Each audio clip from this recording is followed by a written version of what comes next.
Good morning, I get it. I'd like to welcome everyone to the special meeting of the Scottsdale Unified School District Governing Board. This is our board retreat.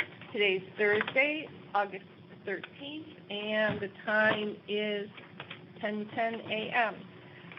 Please stand for the Pledge of Allegiance. Mr. Jackson, would you lead us, please?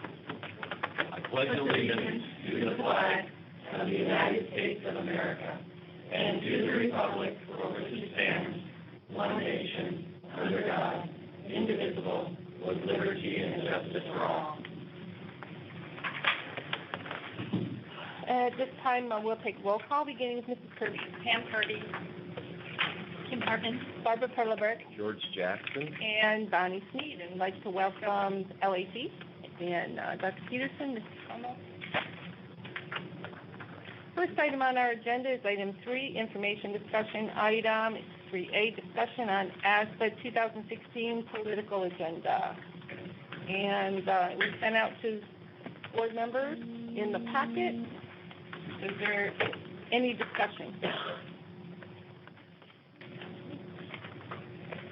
This discussion will help direct delegate, which is myself, and it's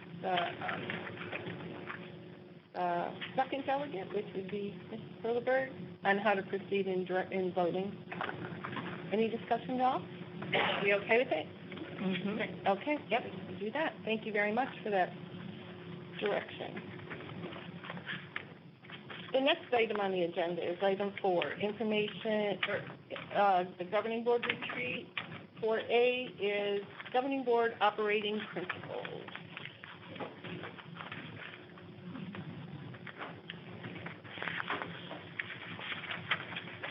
And does everyone have a copy of the agenda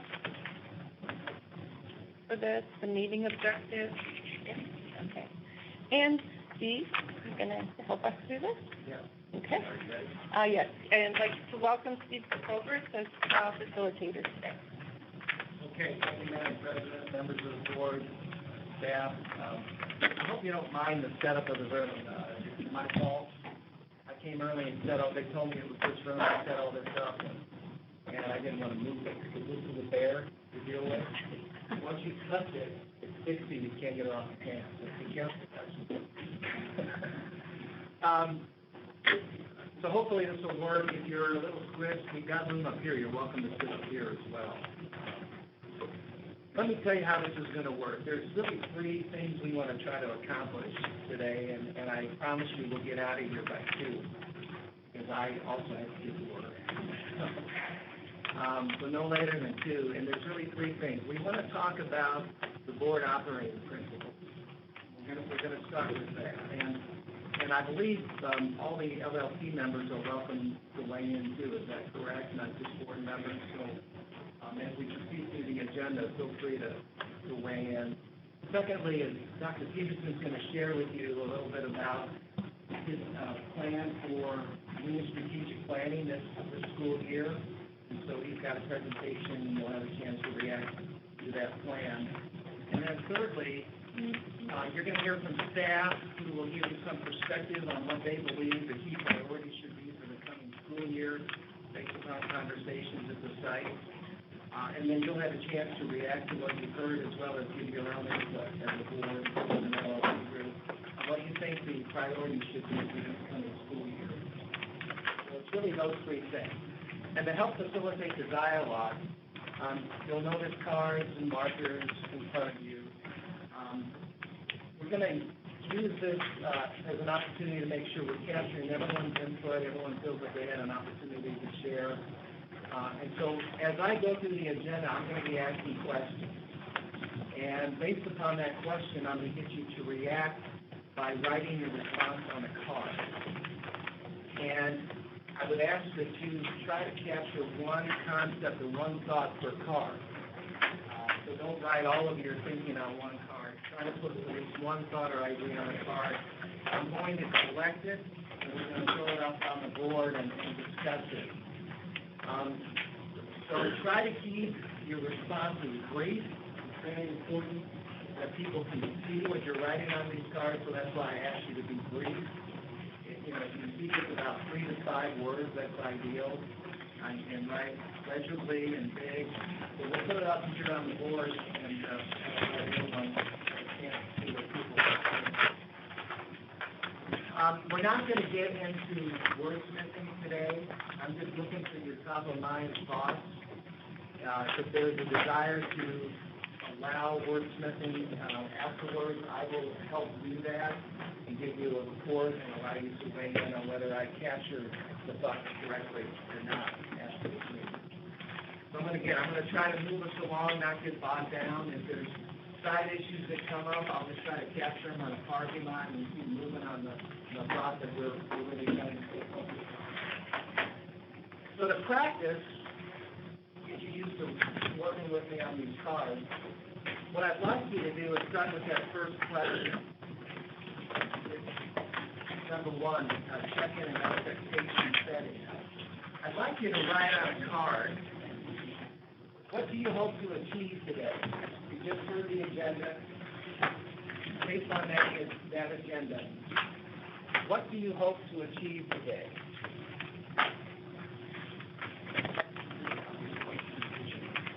The agenda, it's in the agenda packet. There's the agenda. Back over there. Does everybody have? Yeah, but that's not Steve's. His agenda's in the packet. Yeah, but not everyone has the packet. One idea per card. Yeah, one idea per card. Here we go. What do you hope to achieve today? And as you have responses, just hold them up, and Lisa and I will come around and collect the cards. What do we hope to achieve today?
Anybody else?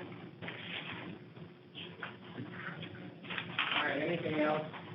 Yeah, we don't have to capture everything, just your top of mind thoughts.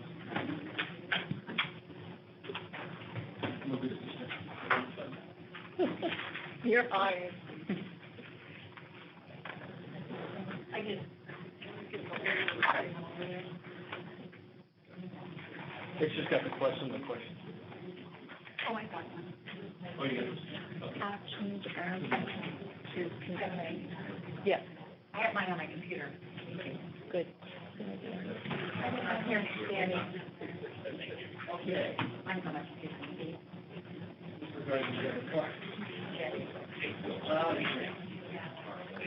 I thought I was just working with the board today, to be honest with you. With all your cards. This is good, though, because we're all getting on the same page. Let me kind of summarize what I see you saying, and then if either of you want to respond to what you wrote and why, you can here in a second. But it's very clear to me that all of you are wanting a clear sense of direction. So a clear sense of direction, a clear path to follow, clear understanding what the goals are and the plan to achieve them, a collective vision, collaborating a creative vision, clear vision that we will support, that all will support, and trying to be very clear here create that clear path. Secondly, looks like you're trying to create a common shared understanding of what it is you're trying to do. Shared understanding, common language, shared agreement on priorities, a shared vision, unified clarification, common understanding of who we are, shared direction and priorities, common understanding, shared vision, we see that as well. Also, there's a sense that whatever plan that we create needs to be reasonable, that can be attained. This is a plan with clear direction, so that should go up there. Clear, concise ideas. Next level of government, excellence. Open conversation. Clear, open communication. Find the market that we want to serve. Prioritize investment and collaborative efforts towards success. So clarity of thought is clearly coming out in your mind, making sure that we're working together, that there's collaborative, open conversation happening, and that you know specifically what it is you want to do with the defined market, a clear idea of where you need to put your resources. Does that capture what's on your mind, what it is you want to talk about today? We got a few minutes for somebody who would like to share and elaborate a little bit about what you wrote. Would anyone like to do that? Tom? I think what comes out of this for me, just as an example, is we're going to develop a new technology plan, and it's got to fit within the framework of that strategic plan. So I'm looking for that framework that Kyle and I can go back to teachers and staff across the district and say, okay, we need to figure out how technology needs to fit in to support this plan. So once we have this, then Kyle and I have work cut out to go back and develop a new technology plan. And that's a good point, because I think what we're trying to do is set the overall direction for the district, and sub-departments guys also should align with that direction. So it's good to see that this is going to give you some direction, and then you can build the case from there and make sure the technology plan is aligned to that. Good. Anyone else? I thought I would just expand on next level of governance excellence, different other comments, pieces of shared theme. What I meant by that was, I believe we have an excellent governing board and foundation, and what does the next level of excellence look like? Because, like the district, which is an outstanding district, I really feel as though we're an important set of stakeholders that for the district to get to the next level of excellence, which is we're talking about the green, at this point, we have to get there too. So what does that look like to support that forward movement? Kind of like the concept of thinking great. You can always be better. What is the next level of thinking there? What is the next I wanted to thank Tom for helping us understand how this process will affect his day-to-day work. I'd kind of like to hear it from others, how it will impact the decisions they make, and why going through this process could be beneficial to their success. Anybody? Yes, sir. And I'm sorry, my guest. Well, I would say that this process is critically important to the forward thinking related to future facilities, because in order to be able to take brick and mortar to support learning, that learning pedagogy needs to go into the development of that brick and mortar.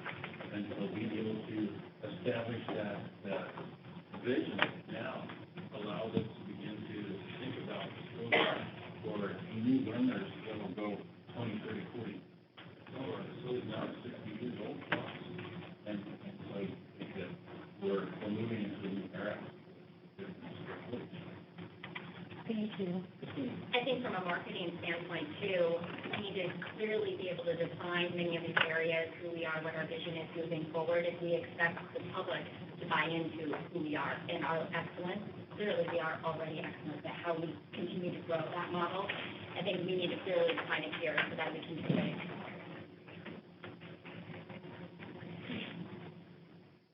Well, I think it's obvious, and I think I can speak for Mitch and myself for the school, that just basically it sets the framework for our principals and our sites to follow suit, to align their school improvement plan under where the district is going is critical.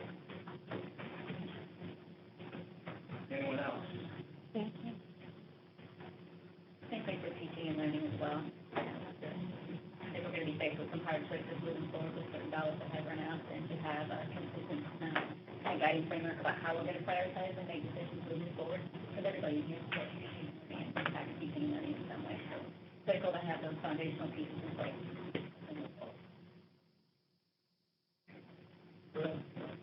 And I know that we're focused on teaching and learning, but to, have that broader look at the entire school, because if you look at athletics, and what Terry just said, some of the facilities are old and things that would be track for the athletes and haven't been done for several years. And it impacts those students. So this overall vision will help the entire district. Mind board members, by form, I'll call you later. That's fine. Yeah.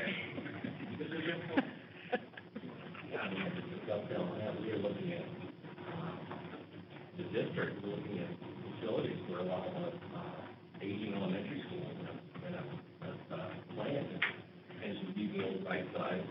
And we're going to present that to the community and be successful. And we're going to, I think, need to come up with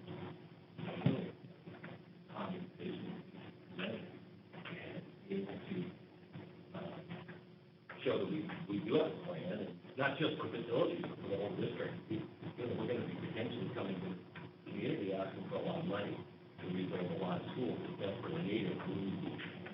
On caps, on point, speaking with one voice, I think it's the district will be successful.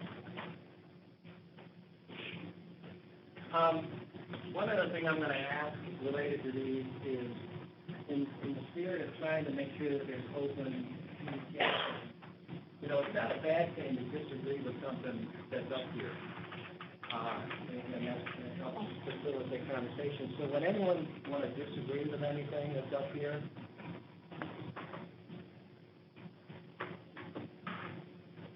No? Okay, good.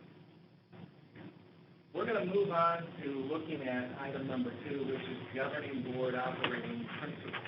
And one of the things we wanted to try to establish this school year with the governing board is what are the principles on which you will operate as a board?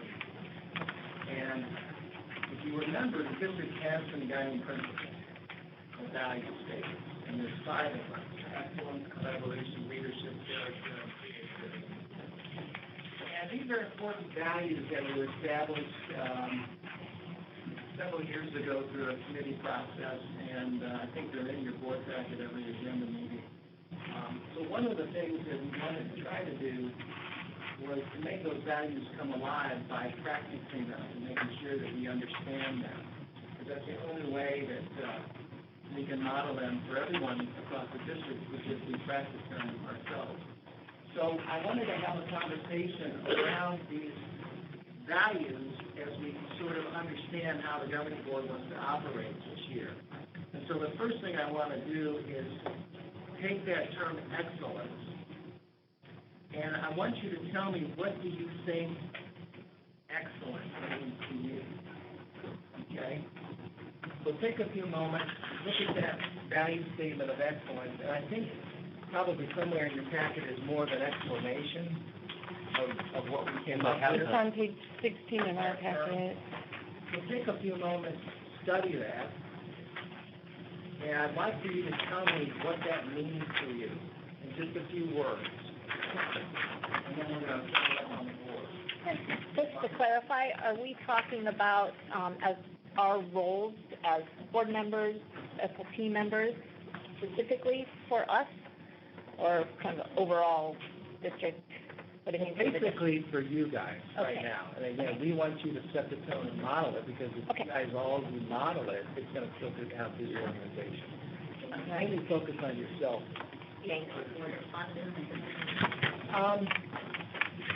I mean, Madam President, you want? I said it with that idea.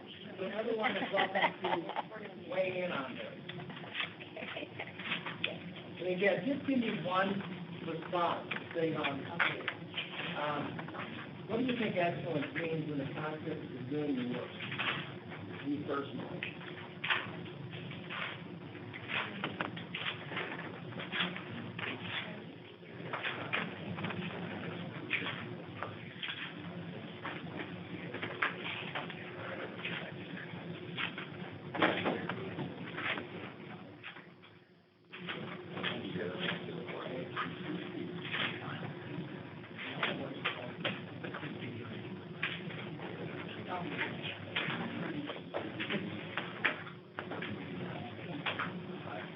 So they're just costing anybody.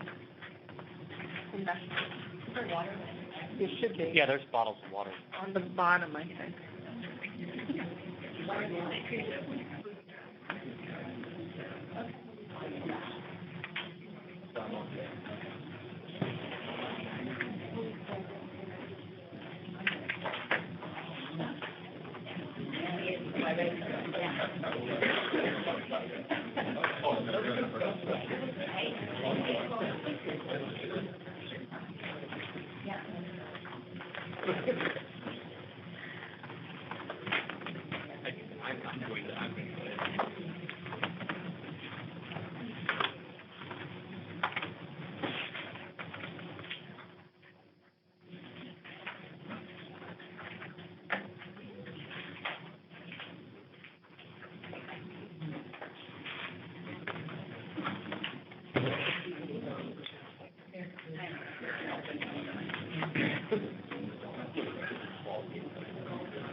That knocked me over on my hand shoulder. All right, everyone get a chance to wait. Hold on.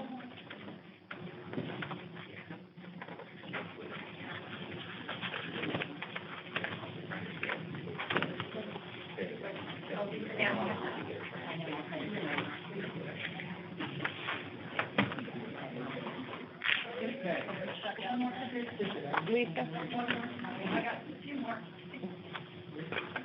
Slow down, like. Anna didn't have to maneuver tables, so. Yeah, I know. I was thinking about that too. Okay. So the moment where we all agree? Short, it's not perfect, but clearly there's a personal drive to this word attachment, that you all are personally invested in making sure that that's how you do your work, that's how you interact with your colleagues. You have high expectations of yourself. You have living and reflective practice, so you really take to heart what you learn and you think about it. You have high expectations of yourself and others, high expectations that you're hardworking, you have passion, that you personally have integrity, generosity, respect others, give your personal best, high standards, expectations for all, integrity and dedication, and then ownership of words and decisions. So there's a personal commitment to giving it your all and doing your best. Then there's the idea of high level of achievement, high standards, that you're all about quality. That giving your best also includes making sure that it's the highest level of quality for everyone. Highest gold medal, excellence equals your best. Always trying to be better, no status quo, and then constant improvement. always trying to improve. Then there's the notion of engagement. If you realize you've got to engage, exemplary engagement, fully connected to staff, students, and parents. There's the notion that you're giving your clients, students, if you will, everything that they need to achieve, allowing all students to achieve their best, all students excel regardless. Somebody wrote, not just doing your best, but having others appreciate it. So there's this expectation of commenting and appreciating other people as well in the work that they do. Somebody talked about timeliness comes with excellence. So timeliness with fidelity. So if you're doing things quickly and correctly. True understanding was the last comment. Trying to get the clarity, shared understanding of what it is you're doing. That's what excellence means to you. Something like the library. I want to be real.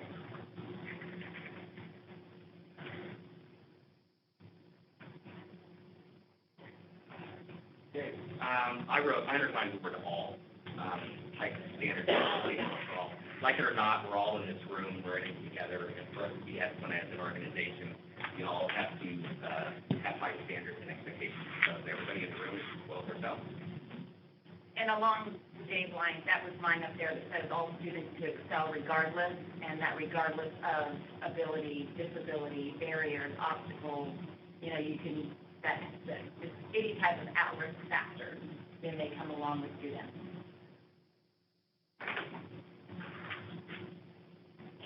Anyone else? I'm just wondering if the person, doesn't have to say anything, but who mentioned doing your best and having others appreciate it, wanted to expand on that. Whoever wrote that, you feel comfortable sharing? Probably. Well, someone else can answer. I wrote ownership of words, just by the way. I'm just gonna point that out just for fun. I'm just gonna, love you.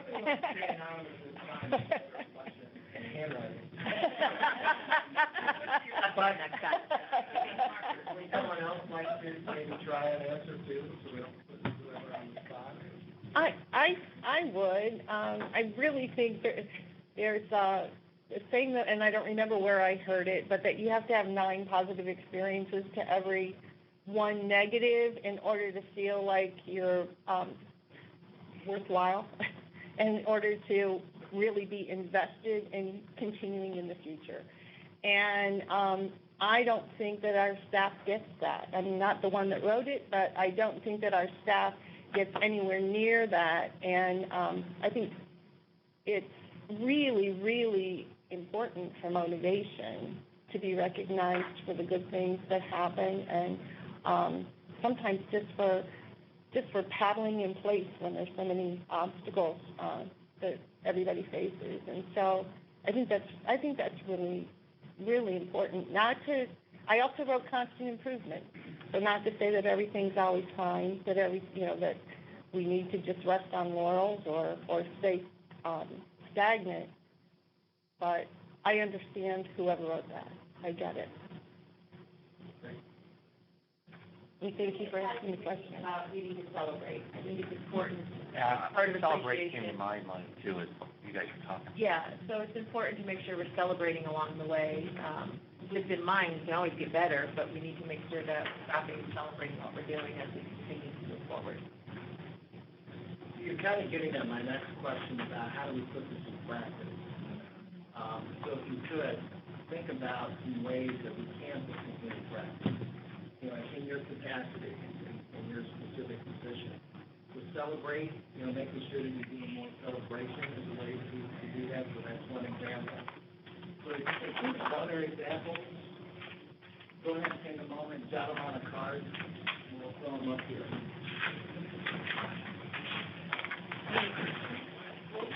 I'm sorry, we got Wade, how do we define excellence for ourselves to coming up with examples of celebration? Well, no, how do we put this into practice? Excellence, not just Excellence, celebration. right. Oh. I'm sorry. Excellence. Celebration, no. Okay. Celebration is one example of how we put excellence into practice. Got it. So give me some other examples of ways that we can put excellence into practice.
We're going to trip over here. We're going to be kicking each other over here. We got all sorts of things going on over here.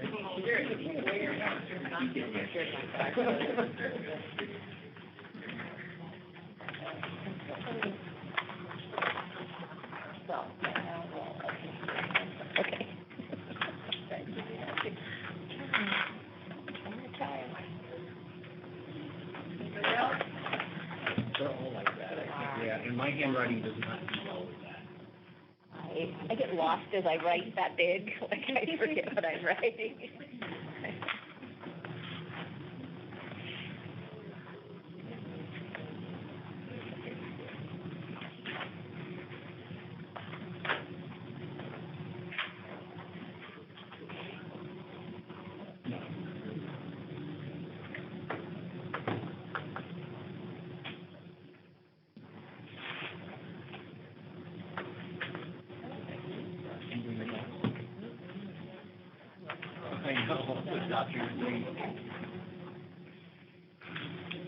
Okay. All right, let's see. There's a notion of decreasing challenges and obstacles for all students. Providing opportunities for all students and staff to participate in differentiated learning. Teach our teachers. So the whole concept of recognizing obstacles, providing opportunities for everyone. Here's that notion of recognition or celebration. So recognition, acknowledgement of small and large accomplishments, acknowledging everyone's role, work, and contribution. Everyone is not, when someone is not celebrating, confront them, coach them, help them. Recognition, reward, and appreciation, positive and supportive. Supportive, positive environment. This one involves personal ongoing reflection and refinement, so it gets to the notion of professional development for all, professional development, learning about other departments, getting and committing to personal development. Here is getting on the same page when it comes to a shared vision and communication. Part of that is shared vision is baseline expectations, communicate, more open questions, and in the spirit of trying to seek to understand. and then having a common goal and working together. And so we're kind of working together to the next step, building to effective teamwork, collaboration, and buy-in, connecting all departments and the board, I think that was. Working to assure each other's success, so again, working together, helping everyone succeed. Personally owning and explaining your decisions, walking talk, holding each other and self-accountable, so that accountability counts. And then validate what's working. Pose questions to identify what's not, work together to solve. So a lot of the same things are built into this one comment. I think it's the nature of trying to help each other work together to achieve success. And then there's this notion of trusting each other. So I think that's part of building teamwork. If you don't trust each other, you don't have effective teamwork. This is what excellence in practice means to all of you. I would like to comment on what they wrote. George?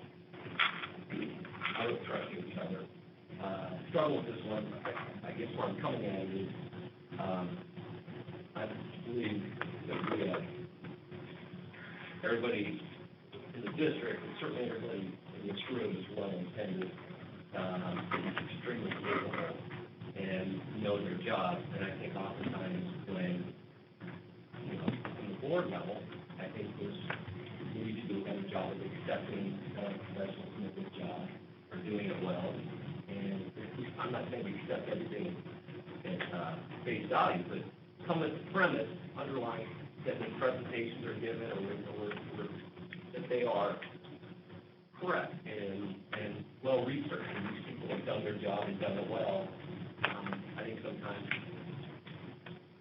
some of the trust issues we face because I think staff members get up and make a presentation to the board, and they are real inceptive, and it creates an environment where people are. Something doesn't breed excellence, in my opinion. I know that's a management style. I don't agree with it. It doesn't allow people to take risks, and I think when people feel like they're nervous to get up and speak because everything's going to be pulled apart, that is counterproductive. And I think we need to empower our SLP, we need to empower our teachers, we need to empower everybody to make mistakes, take risks, and feel comfortable doing that. Anyone else want to respond? I guess it's why we're here today. So thank you for opening that door and acknowledging that element. So it's why we're here today. I agree with a lot of what you said. I know the expectations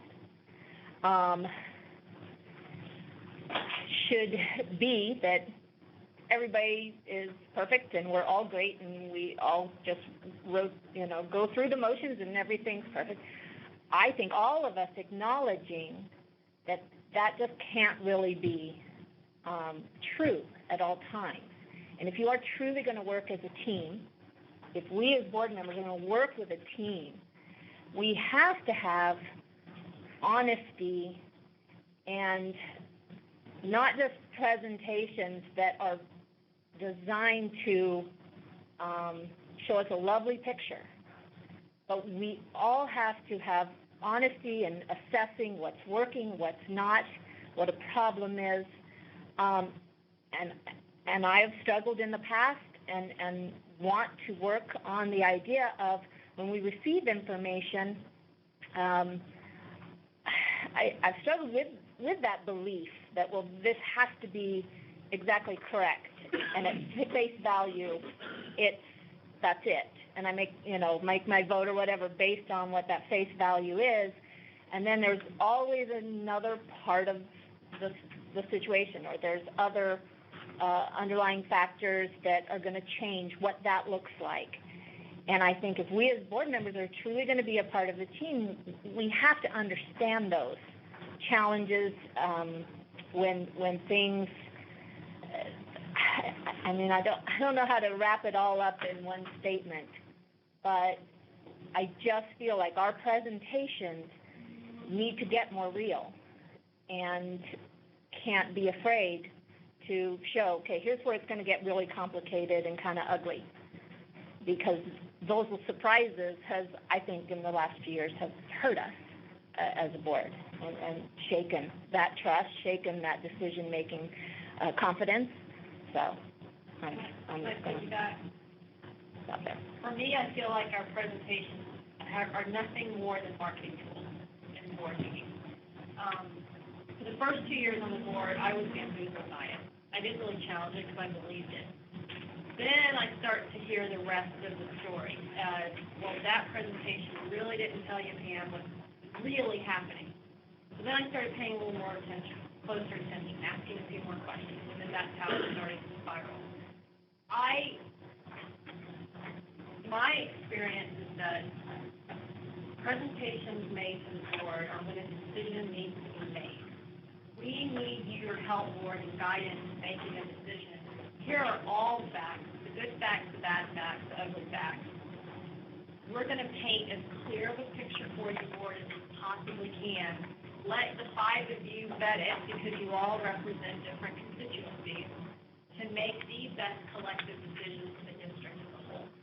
But I don't think we're even close to being at that place, because we don't get the full picture. We get this narrow sliver that tells a very positive marketing story. And that's going to require, what you wrote, quite frankly, is this trust that which comes first, the chicken or the egg. Do we stop asking questions and hope that we eventually get the full story, or does the presentation contain the full story, and then we get to make real, meaningful, impactful decisions That we can own. that we all own, quite frankly. And kind of building on those ideas, the one point I'd like to extend is that to build that trust, to get to that open conversation, I think we start with the premise that things are imperfect, not perfect. If they are imperfect, but we build an environment that, like George said, imperfection and mistakes are fine. And growth. We learn. That's how we want to move forward. Peter Drucker had a great saying, which is organizations were designed to create sustainable outcomes despite the people that create them. And what he meant by that is people are imperfect. It really creates a collection of people to create something good. And so if we understand we should start from a place of imperfection and support it and embrace it and celebrate it, then we're probably heading in the right direction. Pam, Marianne, first. So I have written down that all are not perfect, people are not perfect, but we have to assume positive intentions. When we come do presentations to the board, we have to assume that the board has positive intentions of what they're listening to, and you need to be able to assume that we have positive intentions in what we're presenting you in the information, which to me was making a connection back to the trust. And also to me connected back to the more open to any questions and seeking to understand type of questions. Okay, so I want to continue with Ken's line of thinking that everyone's imperfect.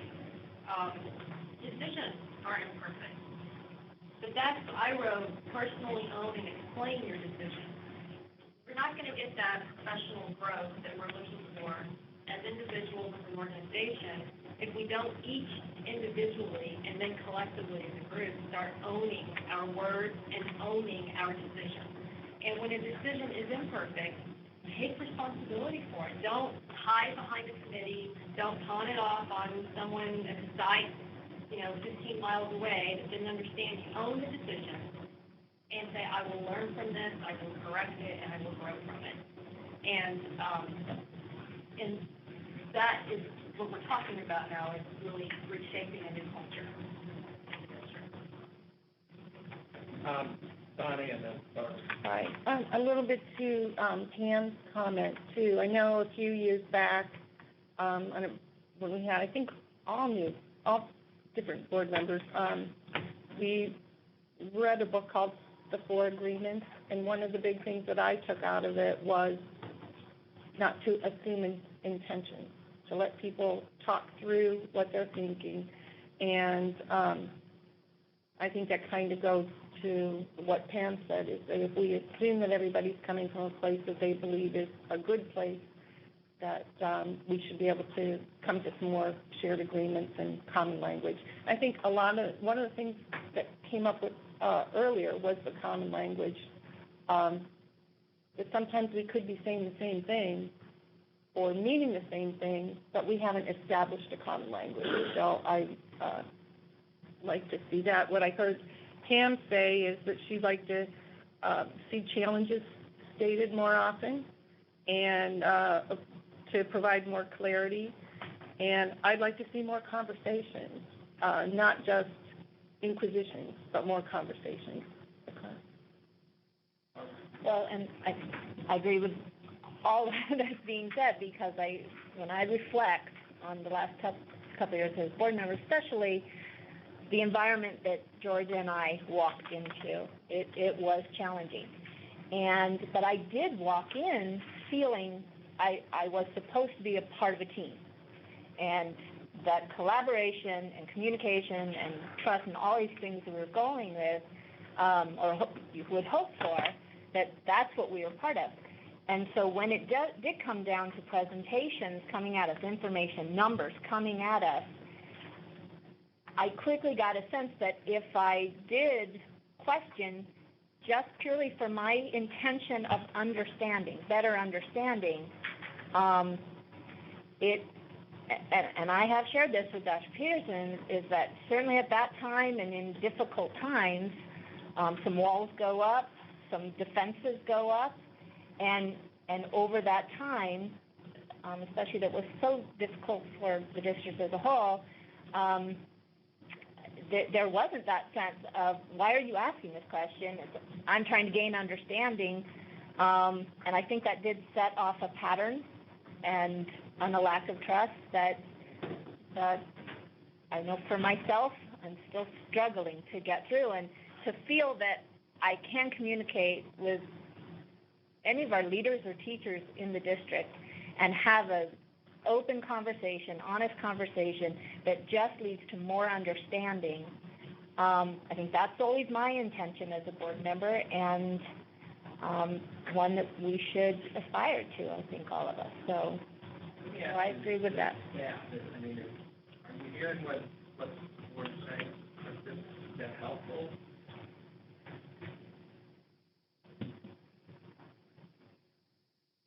I think when I've been at the board meetings, the questions that you have posed have made me reflect.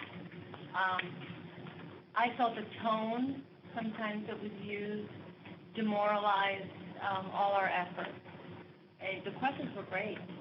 Made me think, I didn't look at it that position. So one thing is to extrapolate the message versus the tone, because we are working also diligently trying to present information, and I see Dr. Peterson there as my leader, and I want us to also acknowledge, again, going back to acknowledging all the efforts that have been made. But quite frankly, sitting there, I felt that the tone could have been different, and I don't know if that is something that is connected to this, but Gary, you want to jump in? I think when we were talking about presentations, because that's been coming up here, and being candid about what's happening, presentations are on this giant continuum of where they're coming from, what purpose person serves in making those decisions. And I think if I'm hearing our board correctly over the last couple of years, there's been a lot of questions about when we have a committee and what the responsibility of that committee is. They've heard, board member Kirby say, don't hide behind a committee. And so when we're working with department chairs or other groups of teachers, one of their requests, they'll say, hey, the decision's already been made. How is the decision already been made, and what do you need for us to support or refute it or change or whatever? If the decision's not been made, clarify that right up front. What's our role in helping shape that decision? And I'm wondering if that won't be helpful moving forward, that we clarify what the role and expectations of decision-making are based on committees, because some are very generated. Committee-level work, when we're at the podium, this is what happens, generated from a group person. Some of what we do not at all generated by a committee. I think teasing that out and being a little more transparent about why the committee was doing the work or asked to do the work might be helpful at the podium. Or even why we had a committee, because sometimes we hear, why do we even have a committee on that? And I think that's important to talk about, is to, was this a good use of a committee, or was there a different process? And we've talked a lot about, in the middle, especially in these big things with the committee, in the middle of it, we got to push the pause button, reach back out to the collective district folks, kind of take the pulse, and then bring that back to the committee, because it's dynamic. Things change. And I don't think anyone intentionally looks to the governing board to say, we're gonna deceive you or anything else. I think they make decisions. I know I make decisions based on the information I have at the time. That information may change down the road. That decision then may have to change. We have to look at it. But I think from my standpoint, and I hear a lot from principals, and I hear from Dave and Mitch, that sometimes they feel like they get called and asked a question and it's almost a gotcha. And so they are hesitant to ask. And I hear that from staff sometimes. They're like, we get emailed a question or called a question, and we think it's a gotcha question. And I don't want them to feel like it's a gotcha question. It's, no, here's the answer. Here it is. Because I truly, I'm from the Ronald Reagan School of Trust but Verify. So you got to trust. It's okay to verify. And part of what I struggle with is I'll send out, or I'll have Sandra send out a lot of the information ahead of time for the board meetings, and I don't hear anything. I get no input. And then all of a sudden, the night of the board meeting, all of a sudden, all these things start flying, and I'm like, wow, that would have been nice to at least have a heads up, so I could have given the guys saying, hey, something doesn't click here. Something's not right. Make sure we understand this so we can explain it. So that's where some of the folks and I struggle with is, if we have questions, try to get them. Pam's usually pretty good about sending a list of things, and but sometimes I don't get it from any of you guys, and then it's like, wow, where'd that come from? And so I think it's just important that we all look at it and go, we try our darndest to get stuff out ahead of time so that people can review it. And I know we're all busy, but it's one of those things that I think would be helpful. And I don't know if Mitch or Dave want to talk about from their site leader perspective. Well, I think to that point, delivery is everything, let's be honest. And a good principal will walk with their staff, walk right beside them in decisions that are made or whatever the movement is. And I see the governing board as the principal, and we are the staff. Not to dismiss that after they're walking and saying and celebrating the excellence, there isn't conversations perhaps back in the office about things that perhaps can be refined. In meeting with the elementary principals, we need to celebrate. It is a time to celebrate. It is a time to have excellence, but at the same time, have the hard conversations and pose the great questions, but deliver it to our public in that we're celebrating. I don't know if that makes sense, but I think timeliness and tone and delivery to our constituents is important, but not ever losing the high expectations or confronting or having hard conversations to move us forward towards excellence. Delivery is everything. We're obviously spending a lot of time on this. I think it's helpful. That's why I'm allowing the time on it. So it sounds like we're getting good. Well, and I think this spins right into the next one is collaboration, and they overlap. If we could, let's move to the next one, which is collaboration. Again, I want to start with having you share with me what you think that means. And there's an expanded definition on your sheet. If you could, on a card, just tell me what you think collaboration means. There's a bunch here. Pass this one. Oh. We're sending more down.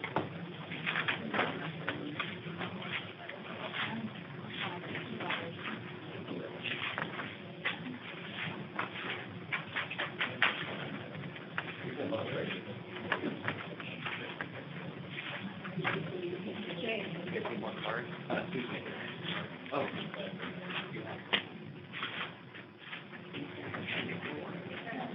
Thank you for collaborating with me.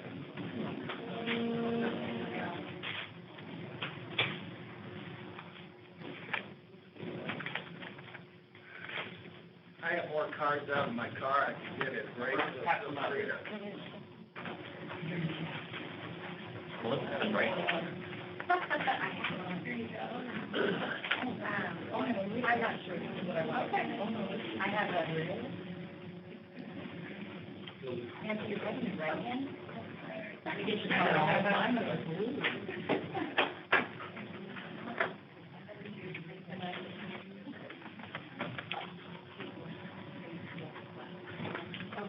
No, you're good.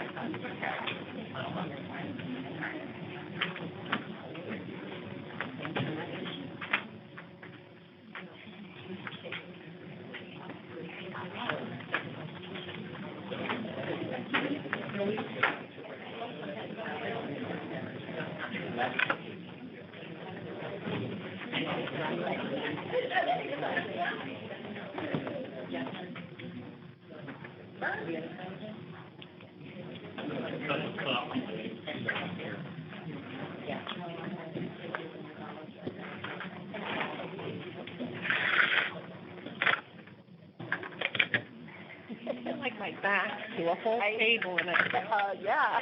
same way, huh? Yeah, We were joking about it before. Like, we got to talk. Just hoping they're not gonna put a kicking sign back here.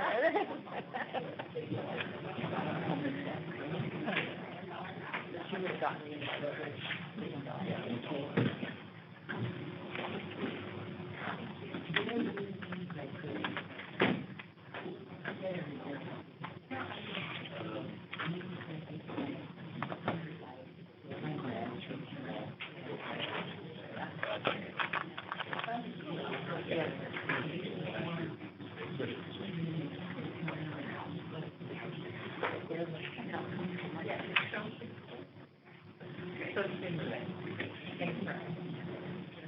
Okay.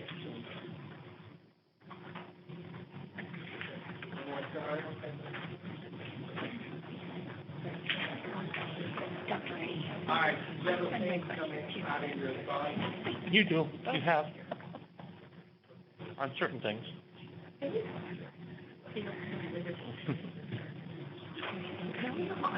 Okay.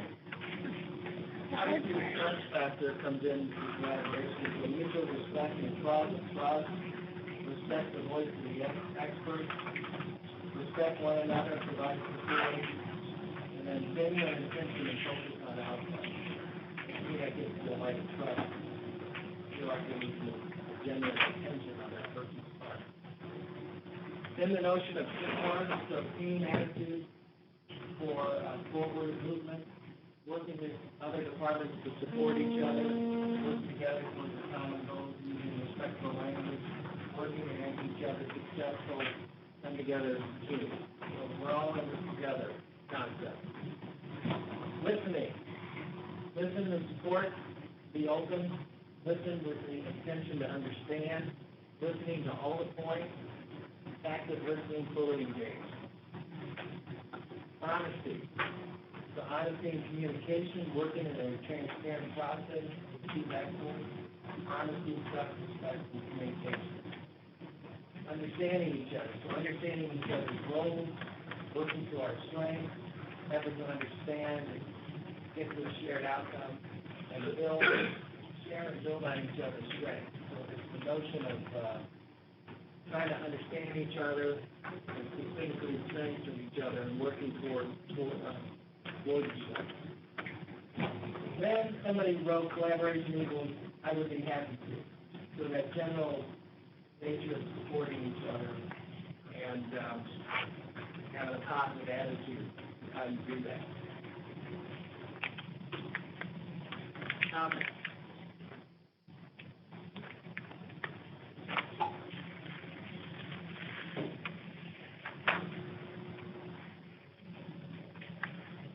I'll start off because something Dave said really resonated with me, and that's kind of viewing this relationship with the board and with SLT as similar to a principal and his or her teachers, because I've gotten to see a few examples of when that relationship with the principal and the teachers is excellent and is collaborative and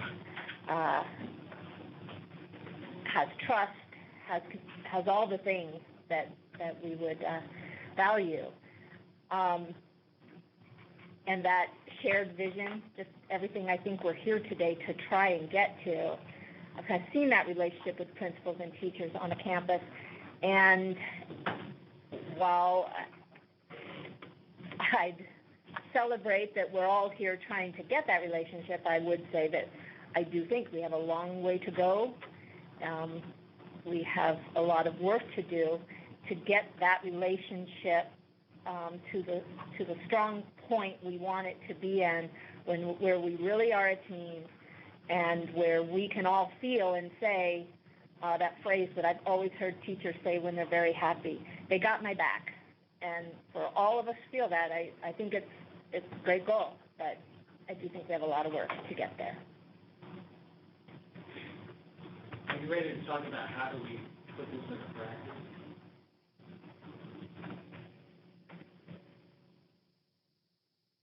Give me some examples.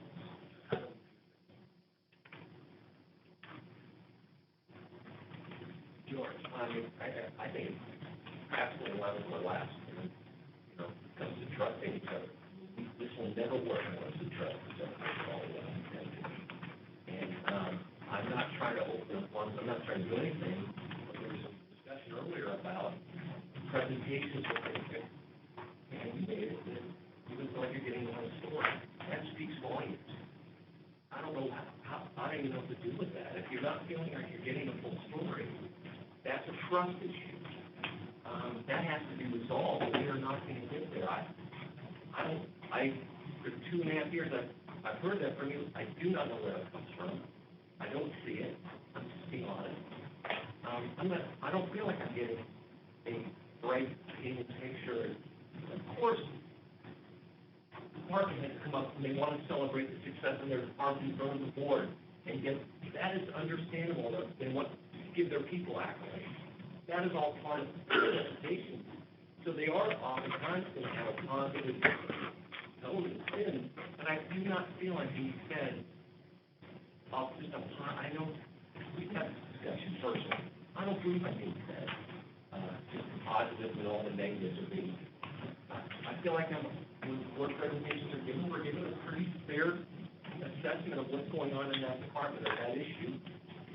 And I know we disagree on this, but I don't know how to resolve this, because if the concern is that you're not getting a clear and complete picture on which to make board decisions, I'm sorry, because I didn't mean to get on that. No, but I don't know how to we're getting, I think, to the heart of some of this. Yeah. So would it be helpful if you gave permission for staff to share both the good and the bad?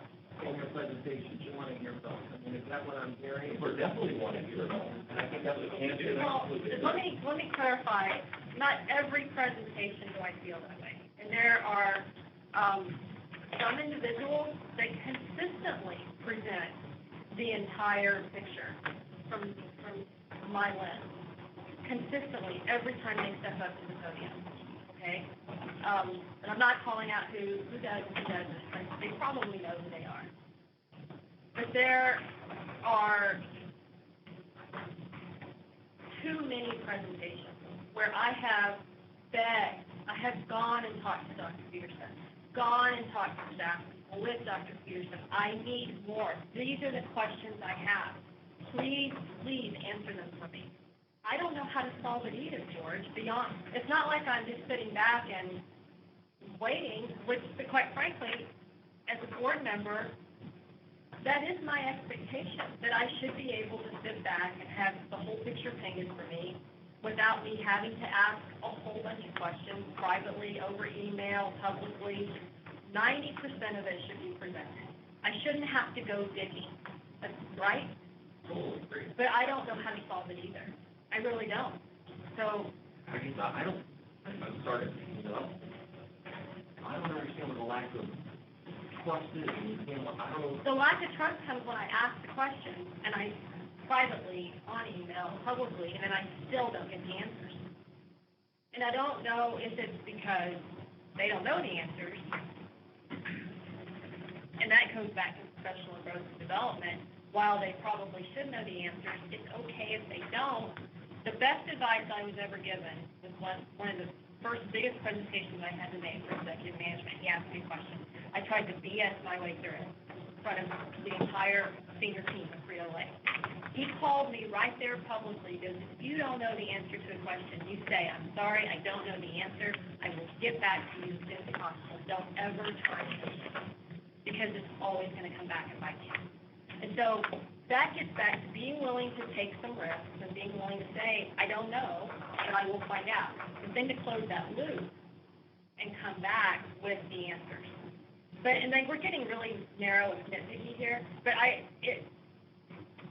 But that's a good example here. How do you put this in practice? So what I'm hearing you saying is you want to make sure every question that you have is answered, even if it means, I don't know. Yeah. You want to respond. And you're giving staff permission to I say, prefer I don't know Let's versus figure out something how do made we, up. yeah. Because when something's kind of made up on the fly, and they may think it's right, but they're not totally sure that they're going to say it anyway, and then it comes out that that really wasn't a true answer, that starts to erode the trust. You're much better off just saying, I don't know. I will get back to you. It's a great question. I'll get back to you. I guess for me, we also have to remember, these are public meetings. And so when you're sitting in with the HR department and we're having tough discussions on how to get better, that's not on the TV, that's not aired, on the computer for people to go see. These are public meetings. And so I guess I want us to think about, is it information around decisions, or are some of these even about just information at these meetings that don't impact decisions? It's truly just about information, because I think some of the stuff we present is really not about a decision the board's going to be making. It's just about providing information. And I think we do have to be conscious that these are public meetings, that could impact our enrollment and everything else that it comes from a public meeting. And then I would love to see the connection at some point to excellence in governance. So how does this all connect to what governance looks like? Okay, so you're going where I was 20 minutes ago, in that much of our board meeting is information on the presentation. They're not about decisions that need to be made, which is a huge frustration to me personally, because that's where I was getting to. Well, maybe we should talk about it, but I don't believe our board meetings should be marketing meetings and communication meetings to the public. We got to find a different venue. That's all important to do. We need to do it, but not eat up that precious 5 hours a month board time we get where we need guidance and decision making. Our agendas have to be more impactful, I guess is the word I'm looking for. And I sometimes use the word fluff, because if I'm sitting there and they don't ask me a question, or us a question, why? And the question in my head is, why did we get to a certain benefit?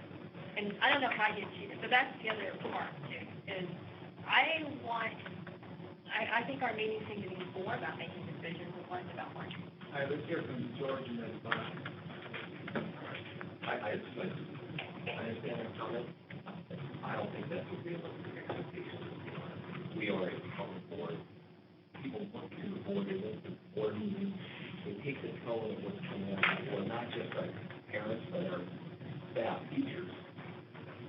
It is a public meeting. In some ways, it is a marketing meeting. It just is. And they look to us, they want us to, and again, I'm not saying rubber stamp, but they want us to, it scares them when they're fighting with each other. And I think it erodes trust in our parents to get that little snippet. And I don't know what the answer is, Pam, other than I think we need to be really careful about when we're in a public board meeting. If parents vote with their feet very quickly, if they feel there's a disagreement at the top of the school district, we can't agree on, even at the board level, on which way we're going, and people are feeling, staff's feeling that we are not trusting them. I think it filters down to the whole organization, and ultimately it results in parents making that choice.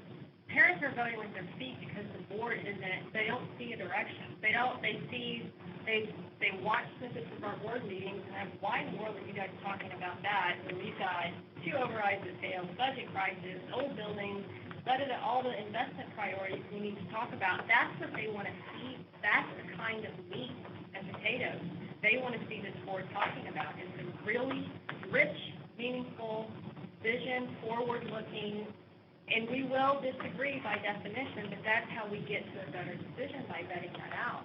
They're tired of the rah-rah stuff. And maybe not all of them, maybe some of them need the rah-rah stuff, but many of them are tired of it. And they don't, because we're ignoring those conversations, they're feeling like they're lost. And they're going to go somewhere where those tough decisions are tackled publicly. Let's have others weigh in. Well, two things that Pam brought up. One of them is, I saw a great saying this summer, and it's, your vibe attracts your tribe. And I think what happens is, in public, if they see the people that are most critical, the people who want to be critical will approach those that are most critical. And the people who want a little bit stability and value stability and longevity want to see go to the people that they think will listen to them. So I think to some extent the vibe attracts a tribe. I used to work for a school district, if we go back and look at previous lives, and I remember going to the board and telling them about a new program that I was implementing. And I was very, very nervous as a new employee. And I have to tell you, in the nature of owning your words, if I had prepared for 2 weeks and gone with my boss and let them know what my presentation was, in one word, if I had heard that what I was telling them was fluff, I would have been totally demoralized and wondered about the direction of the district if that's how they treat their employees. And I know this is a safe room. We should be able to say whatever we want to say and not have to parse every little word. But in a board meeting, I think it's really important that we exhibit professionalism and make it safe to bring forth the challenges and make it safe to bring forth more clarity if that's what the board wants. But it doesn't feel safe. And the tone really has been demoralizing. Any other comments? Well, I think the big question that I would love to not leave here today not really knowing is, how do we balance out this idea of marketing, and how do we, if we are ever going to have a real collaborative team here in this room, how are we going to have the discussions and get to that shared vision? How do we balance out both? And I mean, I'm asking this whole room because I cannot leave here today being told the answer is to smile in board meetings. And I'm not disrespecting you, Bonnie. I totally understand what you're saying, and I agree with you. I do agree. We've got to have that good extra counterpoint. And I love when exactly, and I love when we all agree. The moments we've had discussions, and we know we're on the same page, but when it comes to action, somehow we get this. I've got to know how we're going to do this in the future. That's been different than the last 2 years. I mean, again, no disrespect. I want to be a part of this team. That's the reality. Yeah, I want to weigh in. So for me, something that Dave said earlier really resonates with me. You know, as a principal, I never shut down a teacher in a staff meeting. I never did that. And that's similar to board meeting, which is a public event, while staff meetings are a public event. It's very public in terms of the staff itself. I never did that to a staff member. There were issues to be addressed. I did that behind closed doors with that individual or with a small group. If we had problems to be addressed, we did that behind closed doors. I do think that a public board meeting, if we're talking about communicating out to our public, we've got to resonate confidence in the direction of what the district's doing if we want our public to have confidence in what we're doing. I do not have any problem with anybody dressing down my work. I prefer it's not done in a public board meeting. I'm very happy to sit down and review the work that I've done or that I'm involved in. I'm happy to be challenged, and I think most of my colleagues are very happy to be challenged in the work that we're doing. I think about some of the things I just said earlier. I've been in lots of challenging conversations with people, but I'm not in challenging conversations with people in front of groups of people. I'm in challenging conversations behind closed doors with people that are central to figuring out what we need to do to solve these problems. And I think that's very similar to what I would suggest is important in the role of that the governing board plays in terms of how they communicate, what they're putting forward to the public, and thinking about the impact of what happens in a board meeting, the impact that has on the decisions that people do make. Because if people are listening to a governing board meeting and they don't see confidence from the top in the school district, then why should they have confidence in sending their child to one of our schools? And I think that's a real fundamental problem. And I do not say for a minute that we should shy away from challenges. We should shy away from excellence. That we should shy away from trying to figure out where people are going to disagree and how we're going to deal with that. We absolutely should be taking that on. But privately versus publicly, I think is a very important concept. Dave, Grand slam, Dr. Holmes. In meeting with the elementary principals at our admin academy and talking about collaboration and excellence and improvement plans and how do we get students and all those things, quite frankly, I think I can speak about, for the elementary principals, even with one in the room, that they're kind of fed up with the behavior of the board and the tone and the downgrading, because schools have a tough job. They have to get students, they have to have high test scores, and then in a public setting, there is such a negative tone, it seems counterintuitive to the work that we're doing at the site. So we should be collaborative, we should be all the same team. Like Sean said, I don't have anybody taking me to the woodshed. Pam and David do it all the time, privately, but publicly, my heart's in it and I'm moving forward, and that's, I think, how our building principals feel. They're doing great work out there, and then they go to a board meeting and they want to leave sick to their stomach because we're sending such a horrible message to our community. So, it is what it is, and that's the truth. I think Chad Cottle said it very well last year when we had to parade all the principals in the room because perhaps Mitch and my words were being questioned if they were true or not. I think Chad Cottle said, if Mitch or Dave says it, it's true. We have work to do. Let us be at our building. we have a couple different perspectives here going on when it comes to the board meeting. You both sides see what the other side is saying, though. You see where one side's coming from. You see what some board members are saying, or you see what the staff is saying. Is there a way to try to figure out a happy compromise on the agenda? And we're probably not going to solve it here right now. So what I'm going to suggest is maybe a few of you take the challenge of crafting what would be a good way to change up the meeting to feel like you accomplished what you want to accomplish and staff feels like they want to support it. Is there a way to do that? And that's going to take some thought. So maybe we create a little work group to work on this issue, which really impacts this issue that you've been getting at. You feel like the presentation you're holding now. Well, I would love to throw in one big question.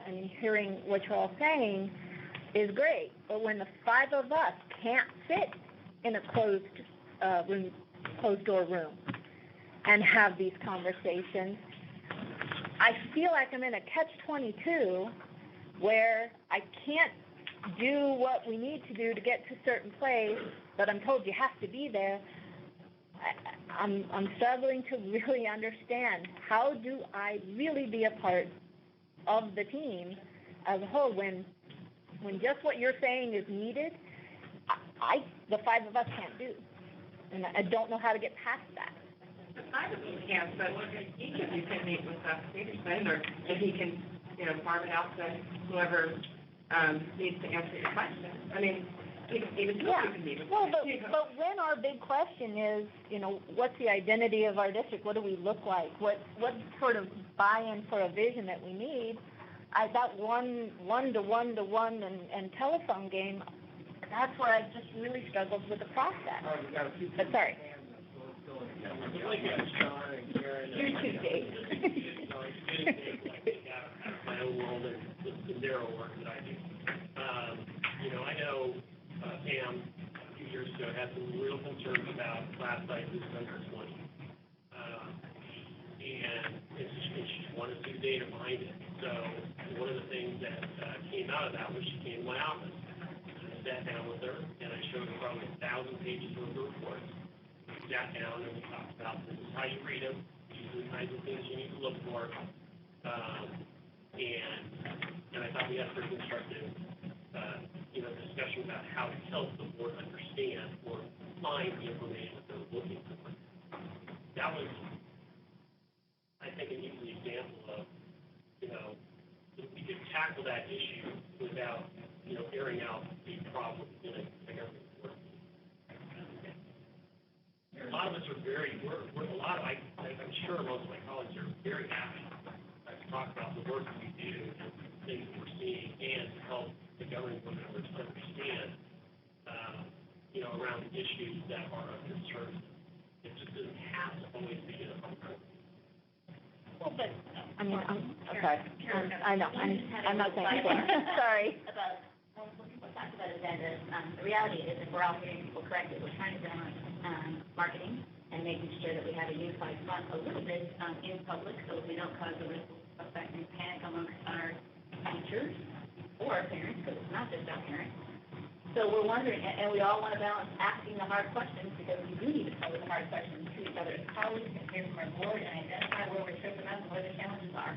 So in that balance, would it be thoughtful and a possible solution to have the kind of meeting that Sean is talking about, where we're posing harder questions, happen at work studies, where it's a less public format, and then when we tease out some of that, when we're in front of the podium, we can say, here's the conversations we've had, and this is the recommendation that's coming from a group, department, or committee. And can I just jump in? Because I completely agree with Karen, because that kind of meeting that you and I had, take that exact same meeting and do it in a work study session, then the other 4 board members get to pitch in and help and add to it, right? It always makes it a better meeting. And the other benefit is it's still technically a public meeting. This is a public meeting. Look who's here from the public, right? And so no one can ever say, well, you guys did that behind closed doors. You didn't do it in public. Well, yeah, we did. You just chose not to. Now, unfortunately, it's a little bit of a challenge for the teachers to have work study meetings that are that rich, where teachers just by definition can't come, and we probably need to give some kind of thought to how do we address that and make sure that we are inclusive of them. Thank you. But this is a great solution. And we already have the work study process in place. I think we just need to somewhat shift some of the agenda items where the roll up your sleeves, grunt work, dig into the data, ask the hard questions happen here in these work studies. And then the board meetings become a little more perfunctory. They're because a lot of the hard work and hard questions have been made. Maybe at the board meetings is where all the questions that or anyone asks, and someone said, I don't know the answer to that, but I'll get back to you. That happens at the board meeting as a follow-up, and then you're done. Christine, Well, we hear all the time that it's not just about buildings, but it's about the program offering. And for that reason, I think those informational items are not just fluff, because as a taxpayer, prospective parent, and an employee, I learned so much from some of those informational items and which programs are working or which ones maybe need to be fine-tuned. Because at the end of the day, it's taxpayer dollars that support this program. And so, I learn a lot every time we hear about high school planning guide and what maybe more we could support or where dollars are needed as we look at technology and things like that. And so those informational items, I think, while they are not action items, they help you maybe better understand what's critical when we have these budget conversations and, why CBS is making a difference in every campus and all those kinds of things that are maybe huge, though. They're huge celebrations, but they're also critical information for you all to have when you go forward making decisions on how we spend those taxpayer dollars. Well, it sounds like I heard what the compromise is. Well, you heard what we I don't know. Well, yeah. Well, I'd love to add to that idea of, I see a distinction between, trying to get that understanding, which, John, I've been in your office too, trying to understand purple shades, for goodness. So you try and get that understanding, and you try, but there's always that next step of sitting in a room and talking about, okay, how did I interpret this information and data? What are the priorities? What are the decisions that we need to make regarding this information? And that conversation, a lot of times, again, I question where and how we can do that in a meaningful, honest, open way. So then by the time we do get to that regular board meeting and the vote, we've all come in, our collective understanding is already there. But there's that component of that conversation after we get to the level of understanding that's, again, where I'm struggling to understand where is that process and how can we make it stronger so we are a team. First, can I just respond to that a little bit? One of the things that I was thinking about that I have appreciated in the past is, sometimes as a governing board, you really have to ask questions publicly because you've got people that really are mulling over a question and something's bothering them. They really need to know because you've got to ask them tough questions. I've always really appreciated when I understood what that question was, like 4 days in advance. Not at the podium, but like in advance, so that I actually can give, or my colleagues can give, a thoughtful response, because our public deserves that. They deserve a thoughtful response. So I do want to say that I've appreciated when I've had that in the past. I'm sure my colleagues will say the same thing. And I would think that would be something to think about going forward, to be really thoughtful about. There are some things that the public really needs to know. And it may be a tough question to ask, and maybe we don't have the best answer. But understanding that question is coming, I think so that we can answer it the best way that we can, or knock it out of the park if that's possible. That is productive and helpful. Okay, Mitch, did you? Well, I'm going to go back to some previous things we said, and as a principal, I always likened the role of the site council that I've worked with as very much like the superintendent and his leadership team to the relationship of a governing board. And I respect what the board is saying in terms of having good information, because the last thing I wanted to do to parent volunteers who are giving up their time that I'm leaning on for guidance and advice was to not give them the full picture. I would never want them to come back to me and say, Mitch, I supported you and made a decision, but I didn't have all the facts. That's not appropriate. So with that, I think we have that same obligation, obviously, to be transparent. It's the format and the venue in which that is presented, and I thank you because that was some of the pieces that I was looking at in terms of, I think what I rely upon is the communication on a weekly basis from Dr. Peterson in terms of board report. Put it out there. Here's what we have. Here's the data. Allow you the opportunity to digest, but I think the work study is the appropriate venue for those kind of conversations, and Jesse was spot on. The questions posed are very thought-provoking and make me reflect. I know that I've come off that podium and I go home at night saying, wow, didn't look at it that way, or I need to get on this now. I would be more comfortable had that been done perhaps in a work study session, where absolutely, if I don't know, I'm not going to try to bluff my way through. Absolutely not. Own it and say, I need to get back to you. I think back to, I think it was in April, we did a work study around assessment. I could be wrong, but the dialogue afterwards was, that was productive. We had a conversation. And I thought that was really some progress, because when we're having a conversation, that means we're listening, we're answering, and we're trying to get the appropriate kind of information to you.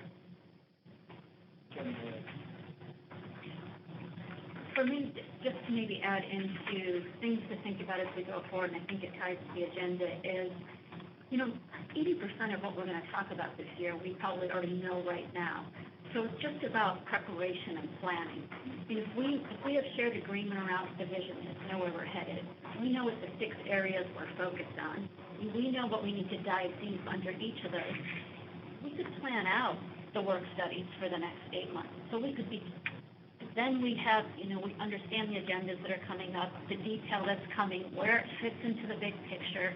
And so you just feel like you know where it's coming from, because part of the challenge is just being a new board member learning is that, we have 200-300-page board packets, and we're volunteers in this role. And so getting it 4 days before a board meeting is literally almost impossible. I shouldn't say impossible, but it takes a lot of effort, which I think we all put in to really absorb it, understand it, ask questions. So the context to keep it in is knowing that these work studies, we've got 8 of them, we've got 6 deep dive topics, we know that there's things that we need to sprinkle in, we know we got a facility master plan, we know we got a budget coming, how do these all fit together so that you begin to organize and anticipate and think about your questions months, not days in advance. And of course it gets deeper and closer and more detailed the closer we get, but I think that framework, and I think that's where we're headed here, it just helps. It just takes the anxiety and the unknown out of it. It's a roadmap, yeah. And, there's going to be a right turn where we thought there's a left turn, right? We're going to have to go deeper sometimes, but that bigger picture just helps get us all on the same page. And to Ms. Hartman's point, in looking at the agenda today on page 5960, are some dates and lists of things that are somewhat mapped out already. And I think what would be beneficial for me and probably my colleagues is to take some time to look at that, to see how we want to prioritize it. I mean, do we want to spend the beginning of the year looking at the assessment data that just came back so we can again talk about a year's focus? I mean, so we look at all of that and how can we couch items together that are meaningful. And then part of it too is, like for instance, I think about, sometimes, and this is no offense to Michelle, but, every beginning of January, it's her riveting. Yeah.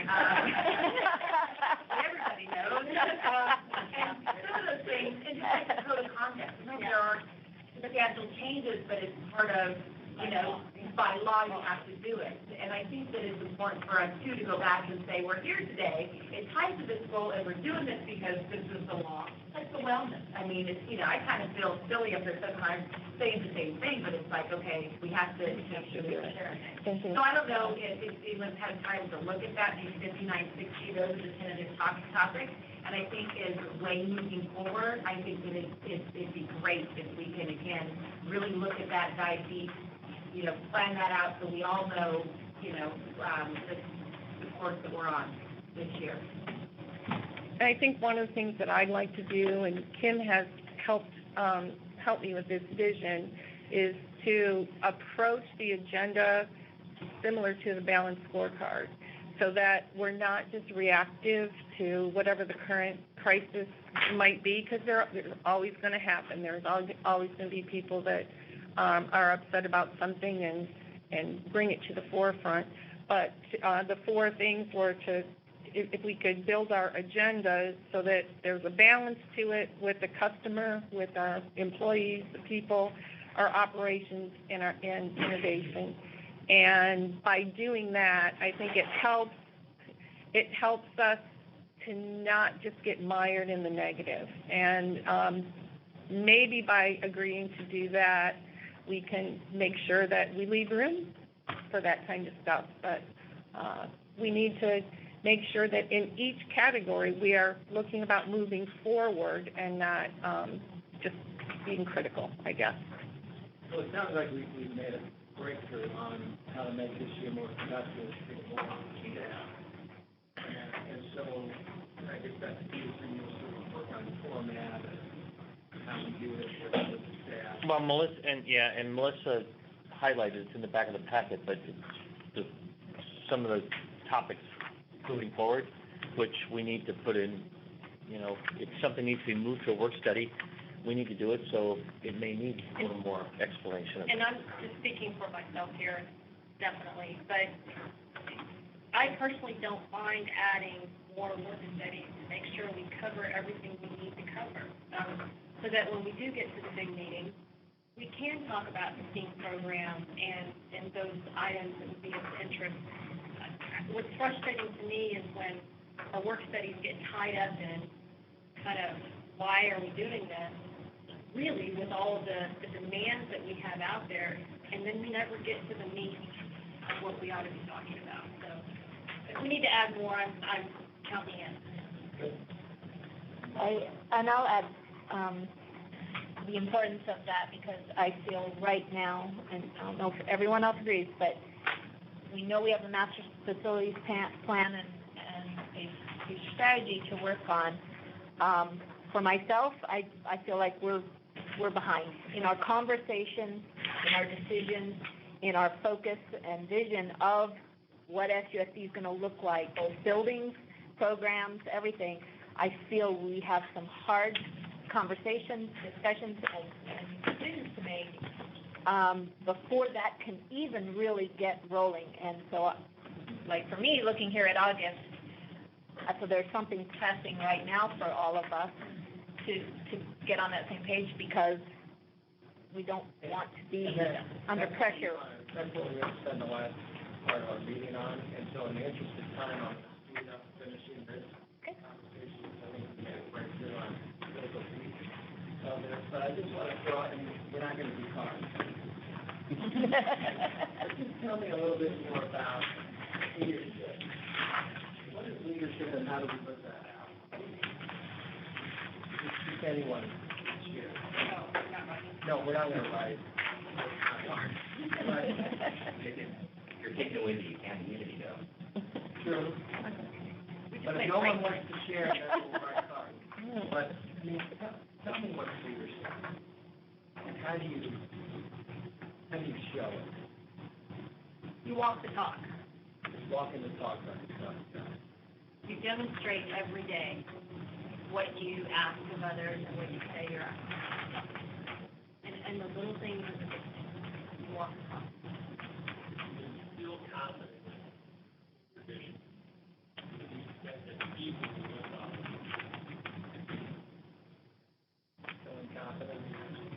You got it down. What's your name? Terry. Terry. I think it's influence, and that you influence those in a way that is positive, productive. Positive. Good thing. You're honest and you demonstrate courage. Honesty and courage. Great. That is Put people in a position to be successful. Yeah. A little more embedded here, but keeping your eye on the horizon and not on the bottom line, or maybe screw it up somehow.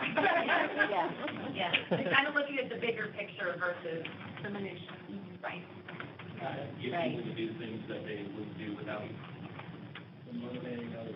Push people outside of their comfort zone. Pushing people outside of comfort zones. Other thoughts? Being able to say, honestly, I don't know, and let me find out, or I made a mistake, and I'm going to try to make change, I'll make it better.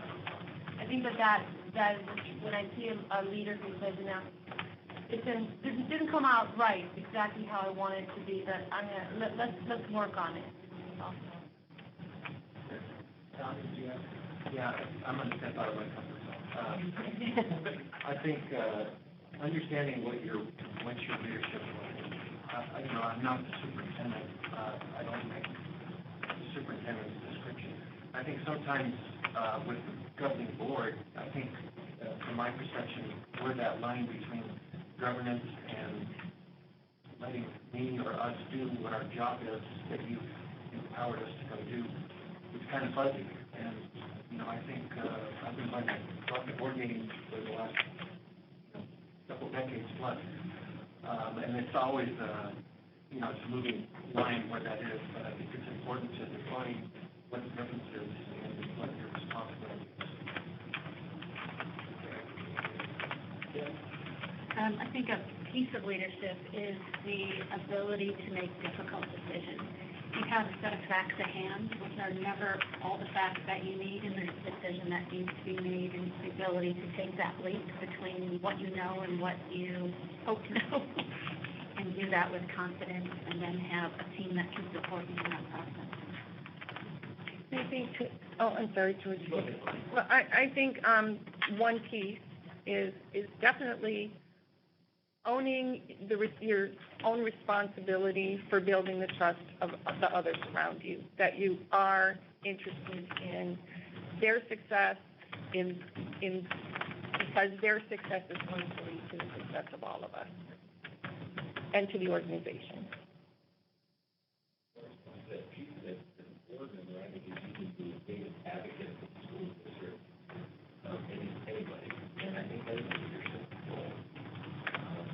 I'm not saying Pollyannish, but there's no bigger supporters for the school district, 5,000 and understanding work through issues. The fact that I think we need people, not us, we should be coming out of our shoes.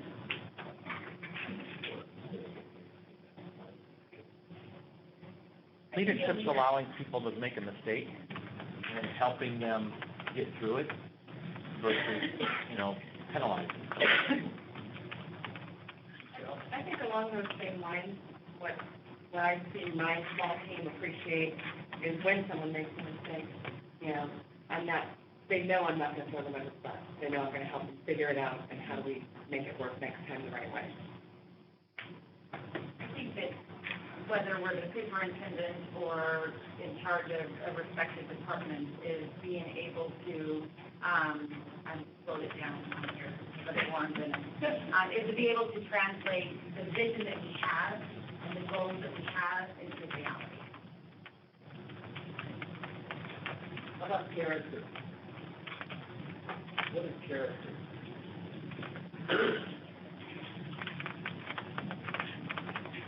I think it lines well with what we're saying for leadership too. I think some of the trustworthiness, walking the walk, and also building that trust and respect. This is all part of your character, which will make you become better leaders down the road. I think owning that responsibility you have for your success and those that you're leading,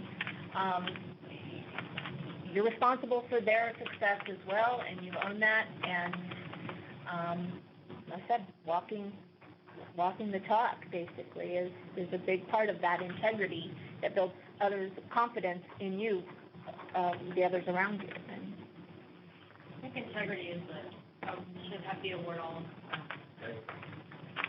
Yeah, I agree. I think integrity is really important to, against things that have been said before, to own the words, to have the same message regardless of who you're talking to, so that it doesn't feel like there's an undermining of success going on.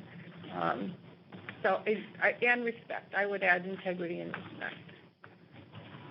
I would kind of spin off that, and I would say almost a predictability of character. You're predictable. So I think everyone I think I'm pretty much an open book. I'm pretty predictable. You may not like me. You may not like what I have to say, but you're pretty confident in where I'm probably going to go. And I can say, ditto, I may not agree with you. I rarely agree with you, but at least you're predictable.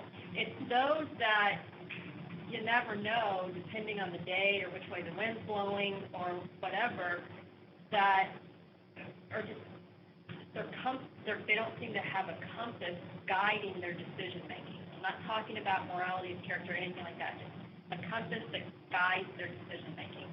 That's huge for me. I'm backing up to leadership for a moment because I see them tied together, but the other thing I wanted to kind of underscore between character and leadership is that we're each leaders in this room. We can't wait for somebody else to be the leader. And so I think sometimes that happens. And there was some references, which I really appreciated. You know, I lead a team, I lead a department, I lead a school, I lead but we're each leaders, so we support each other and we show up with that character, both as ourselves as leaders and to support each other as leaders. And then just a point on the predictability. I think predictability is good, but I also don't think it's an excuse to say, well, at least I'm predictable. Oh, I know. You know what I mean? Yeah. Because there is times where you need to change, and that's part of, But it's the predictability of decision making. Kind of, I know how you're wired, I know how you think. Values. Yes. Someone else? Yes. Bonnie? I think under leadership, I'd like to have a little more focus on respect for leadership role. Going back to previous experiences, if any of us have worked for, let's keep us out of it, another company, and had a management position. I don't think that, how do I say this? I think that it's important to respect the people's leadership where it is, so that there isn't any undermining or going around someone, maybe even just respecting the chain of command a little bit better, so that, because that is predictable, that's a predictable thing that people should be able to rely on, in allowing those leaders to lead their way without going around them. I think it sends a wrong message when we encourage that. Whistleblowing is another whole thing, but when we're just talking about operations of the district and success of the district, it's important that we can trust each other, not to undermine our role as leaders. Anyone else? Barbara? Well, what you were saying just kind of made me think about how important, as any leader, for them to be very transparent in how they hold themselves accountable, their accountability, with their responsibility, and yeah, again, when it's maybe not so great to see or look at, but you own that, and your accountability is transparent. People know, what you're trying to achieve and what you're trying to help them achieve, and I think that's very important, that all leaders be able to show that, where their accountability lies as well. Can we talk, I think we gotta talk about this a little bit more, because, it does get back to me that in principal meetings, principals are told by people in this room, don't talk to Barbara and Hannah. Don't speak to Barbara and Hannah. They come right back to us. I struggle, I try to just go through Dr. Peterson. I try really, really hard. There's sometimes where it'd be so much easier to pick up the phone and go straight to Mitch or go straight to whatever. But this whole, how do we communicate with each other? The trust is eroded if we're put in this box. This channels of communication, this line of authority, that we have to follow, that by definition erodes trust. I very much would like to be able to feel comfortable that I could pick up the phone and call Terry and say, how many square feet does this building have? Without feeling like, oh God, am I going to make someone mad? Because Terry felt like he was maybe bullied because I asked a question. We're going to have to get past all of that. And principals are going to have to get to a point where they feel comfortable talking to us when we're on campus to celebrate Internet and not be looking over their shoulder to see, oh God, if I'm talking to this board member, am I going to get in trouble? Which they do right now. They have told me, I can't talk to you right now. You need to leave. Okay, I'll call you later. Well, can I say, if you were at Frito-Lay and someone who worked for you went to a Frito-Lay board member complaining about you and just went right past everyone else, how would you have felt about that? I can't believe that you would have been okay with that. Well, unless it was a whistleblower situation. I'm trying to say that's a Frito-Lay, it's only got 50 layers. An organization. Between a board member and someone who works for me. But it is At Frio, it was very, you could always go to someone's office. There was nothing wrong with that. You know, I would be, frequently, I was still uncomfortable. I would ask this, can I go talk to this route person? I have a question, I've been looking at their data. Yeah, go talk to them. You don't need to tell me anymore, just go talk to them. It was just that open, inclusive, nobody felt bullied or threatened. It was back to this teamwork that we all felt like we were moving in the same direction together. It was okay if a director talked to a salesperson. It was fine. And I think if we had the level of trust then that was apparently in that organization, we would be the same way. So I think it's worth which comes talking first, about. chicken. I mean, it kind of, how do we solve it? I'm Nancy. I'm the principal. Pam, I was going to say, I can honestly say that I have never sat in a meeting and heard anybody tell me don't talk to you guys.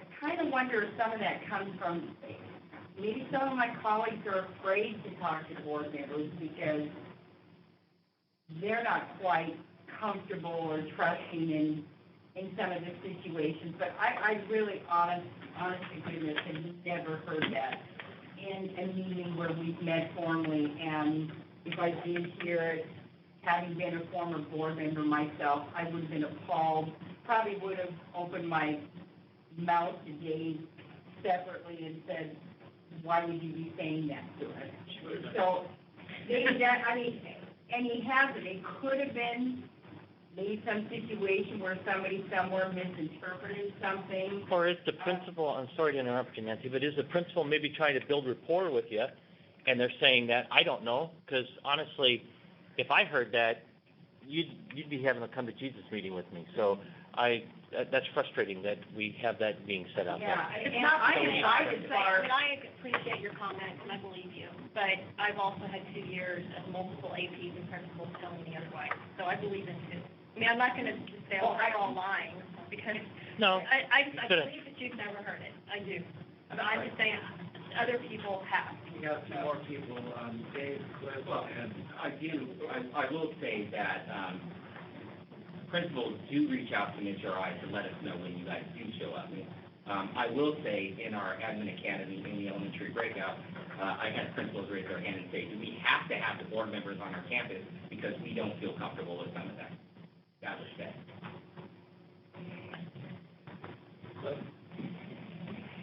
I know we're going over and over this. I'm probably the youngest one in the room. I've been through so many board members, and I'll tell you, I mean, through them all since the Wayne Shell and Saunders, the other young person in here. I would say you're correct, Sam, that they're saying that to you, but I would say it's incorrect that anyone has told them that. No one is telling the principal not to talk to a board member. They may probably feel uncomfortable, I would say. And as a long-time building principal, when I was a principal, you do feel uncomfortable at times because you don't want to be caught off guard.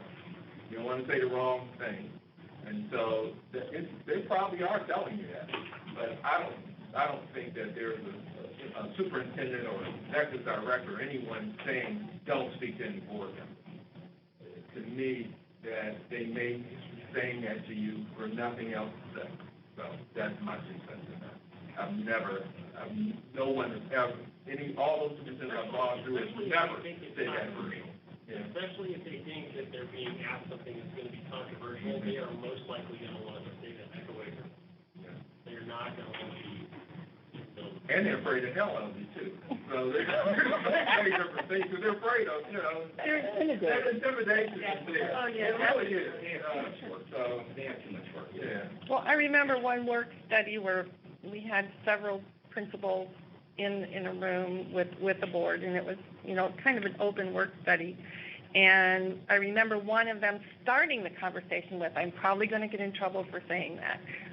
So that's an expectation, I think, that they have. I think if we create a safe environment to collaborate, then we can control that a little bit and not make it an us versus them issue or an undermining issue. Well, I think it does, as you say the word undermining, I think it's no different than a teacher would not be happy if the parents went around the teacher, never said a word, went right to the principal. It's no different than the principal going directly to Dr. Peterson and never talking to Mr. Dave, or a parent going directly to David and didn't go to the principal. There's no different. Everyone wants to feel like they weren't left out of this loop and that there is a process that should occur. The other thing for me is about, and this connects back to trust and hidden agendas. I think there are some that feel there's hidden agendas of board members or possibly hidden agendas of administrators. And it goes back to that trust of what are the hidden agendas, and are they on my campus asking me these questions because they're trying to do something or trying to get a point across to someone. This connects back to trust. I'm just wondering if this may be an off task, but outside this meeting, but if there's just some basic kind of guidelines and protocols that we could put in place that supports a healthy culture. So, for example, Pam described when she was at Frito-Lay, she would say, hey, do you mind if I talk to this person? So it's just asking somebody if you mind if you talk to that person. Or if somebody comes to you from the community, that we have a guideline that says, have you talked to your principal first? Can you actually do that? And I've done that. And actually the answer is, have you talked to the SEA president? Have you talked to, and you know what? They actually said, well, no, let me go back. And I would say, come back to me afterwards. They've never come back once. So I'm just some basic guidelines, not to put handcuffs around people, but just to kind of create a culture of trust that we could all agree to what those guidelines look like. Something along those lines that you do. I do the same thing, and the superintendent's office gets calls from everyone. And I always start with the same thing, our policy is, have you spoken with the teacher? Well, no. Well, talk to the teacher. Or they'll say to me, well, I've spoken to everyone, and I'm still not satisfied. And then I'll go into David, and I'll say, whatever the situation is, and they've spoken to, let's say, Mitch, and they're still not happy. So then he'll get on the phone with them. But I let them know that, talk to, go up the chain of command, and then come back to me, and I'll put you through. So communication guidelines, protocols may help deal with this issue. Barbara? Hearing you speak, I'd love to take this conversation up to another level. And when we had discussions about the goal of organizational health, that goal really resonates with me because as a board member, over the last 2.5 years, what I've tried to do with these comments and the frustrations that I've heard as a whole, rather than one story here, one story there, and trying to solve that one problem or this one problem, try to reflect over the last couple of years and accept that we have a symptom in this dynamic that we are currently all in, and that is a symptom of the fact that our organizational health is not healthy, particularly right now. So we as board members are getting, some of us more than others, obviously, but we're getting a voice that when you put it all collectively together, is a frustration of, we're not heard, we're not part of the process, we're not part of the decision making. That's the theme that I hear, is we've got work to do in real meaningful collaboration and teamwork. And so to focus on that goal and how from this point forward we want that to look like in our district, what meaningful collaboration is, how do we get the relationship in that classroom and the importance of that individual experience there translated and incorporated into the decisions we make here. Like for me, that's the big focus of how we move forward now. How do we get the ownership that exists on those sites and in those classrooms supported, strong, and feeling meaningful? How do we get there? And so I'd love to kind of move past this idea of, yes, we've heard a lot of negative things, and sometimes it's personal, and sometimes it's a bigger picture. I just don't want to dismiss it as if it doesn't exist, or, just like, oh, that's just a minority. I'd love for us to, as a group, accept and acknowledge the reality of this symptom. Yeah, one more comment. I don't think our organizational health is poor. I think when you look at organizational health, and I, would have to go back, and David and I look at surveys that are given in other districts, under industries, the survey data that we get back on our organizational health, when you can hit 70 and 80% of people satisfied, is not poor data for an organization. I think as a principal, former principal, I didn't expect my teachers had a relationship with the superintendent of the district. They had their relationship with me as the principal. They would come to me directly. As a department head, I don't expect that the people in HR are going to have the same level of relationship with other people on SLT as they do with me, being in that department and as their supervisor. So I think part of it is, are we setting ourselves up for an expectation of expecting a relationship to exist between a custodian on a campus and the superintendent, a teacher on the campus and the superintendent, which is an unrealistic expectation, and it's with their direct supervisor who that relationship should be with. But let me follow up on that, Pam, because I take the comments that you have, Barbara, to heart, and I've heard that multiple times. And I can tell you, I bust my butt out there to build relationships with teachers and students and principals and staff and custodians and maintenance and bus drivers. And all this week, I visited every school this week as school started. I had so many teachers come up and give me a hug. I said, how you doing? We're upbeat. And so when I hear things that organization's broken, organization health, matter of fact, I've had people say to me, comments that, well, the governing board member says nobody out there likes you. And I'm like, wow, because I don't think a teacher would come up and give me a hug out of the blue, and I had a lot of them on every campus, office staff, if I was that much of an ogre. So, because I take these things to heart, because that's one thing that I really drive home to say, we've got to work hard to make sure that our people feel good. And that ties into morale, that ties into everything else. And so I really work hard, and if there's suggestions to how we can build collectively having people feel good or connected, I'm more than open to it, because I make myself available all the time. I'm at meetings, I'm working with folks, I have folks come in and talk to me. It's amazing the stuff that people share with me, and I don't pass it on, I just file it away. And I'm like, I think overall, leadership in this district understands what it is, and I don't think people are overall afraid to talk to us. I think there's some hierarchy things where people understand I share with my principal something different than I'll share with the executive directors, or I'll share with the superintendent or the governing board. And again, I don't think that I need to give anyone permission to go talk to any teacher or anyone else. I just think that courtesy-wise, it's nice to get a follow-up later on going, oh, I just want you to know I visited this campus. That to me is a courtesy. I don't need to get permission to anybody. I tell all my folks, I'm not a micromanager and I'm not a babysitter. I hired racehorses, and what do you do with racehorses? You let them run. You don't keep them in the barn and you don't pen them up. And I've got racehorses, and I'm letting them run, and that's what I do. So I don't do that micromanaging with those folks. I let them go, and all I ask for them is don't surprise me. And so far, they don't surprise me. Sometimes the news isn't very good, and I can tell you there's a lot of times that teachers have done things that I've gone out and worked with those teachers, and nobody ever knows about it. There's times that I've gone out and worked with families that if I hadn't done that, that teacher probably would have lost their teaching certificate. No one ever knows about it except the principal and that teacher, because that's the things we do to take care of business. So I take it to heart when I hear organizational health is bad, people aren't happy, because everybody I talked to this week, when I asked them, it was a common theme. We are upbeat.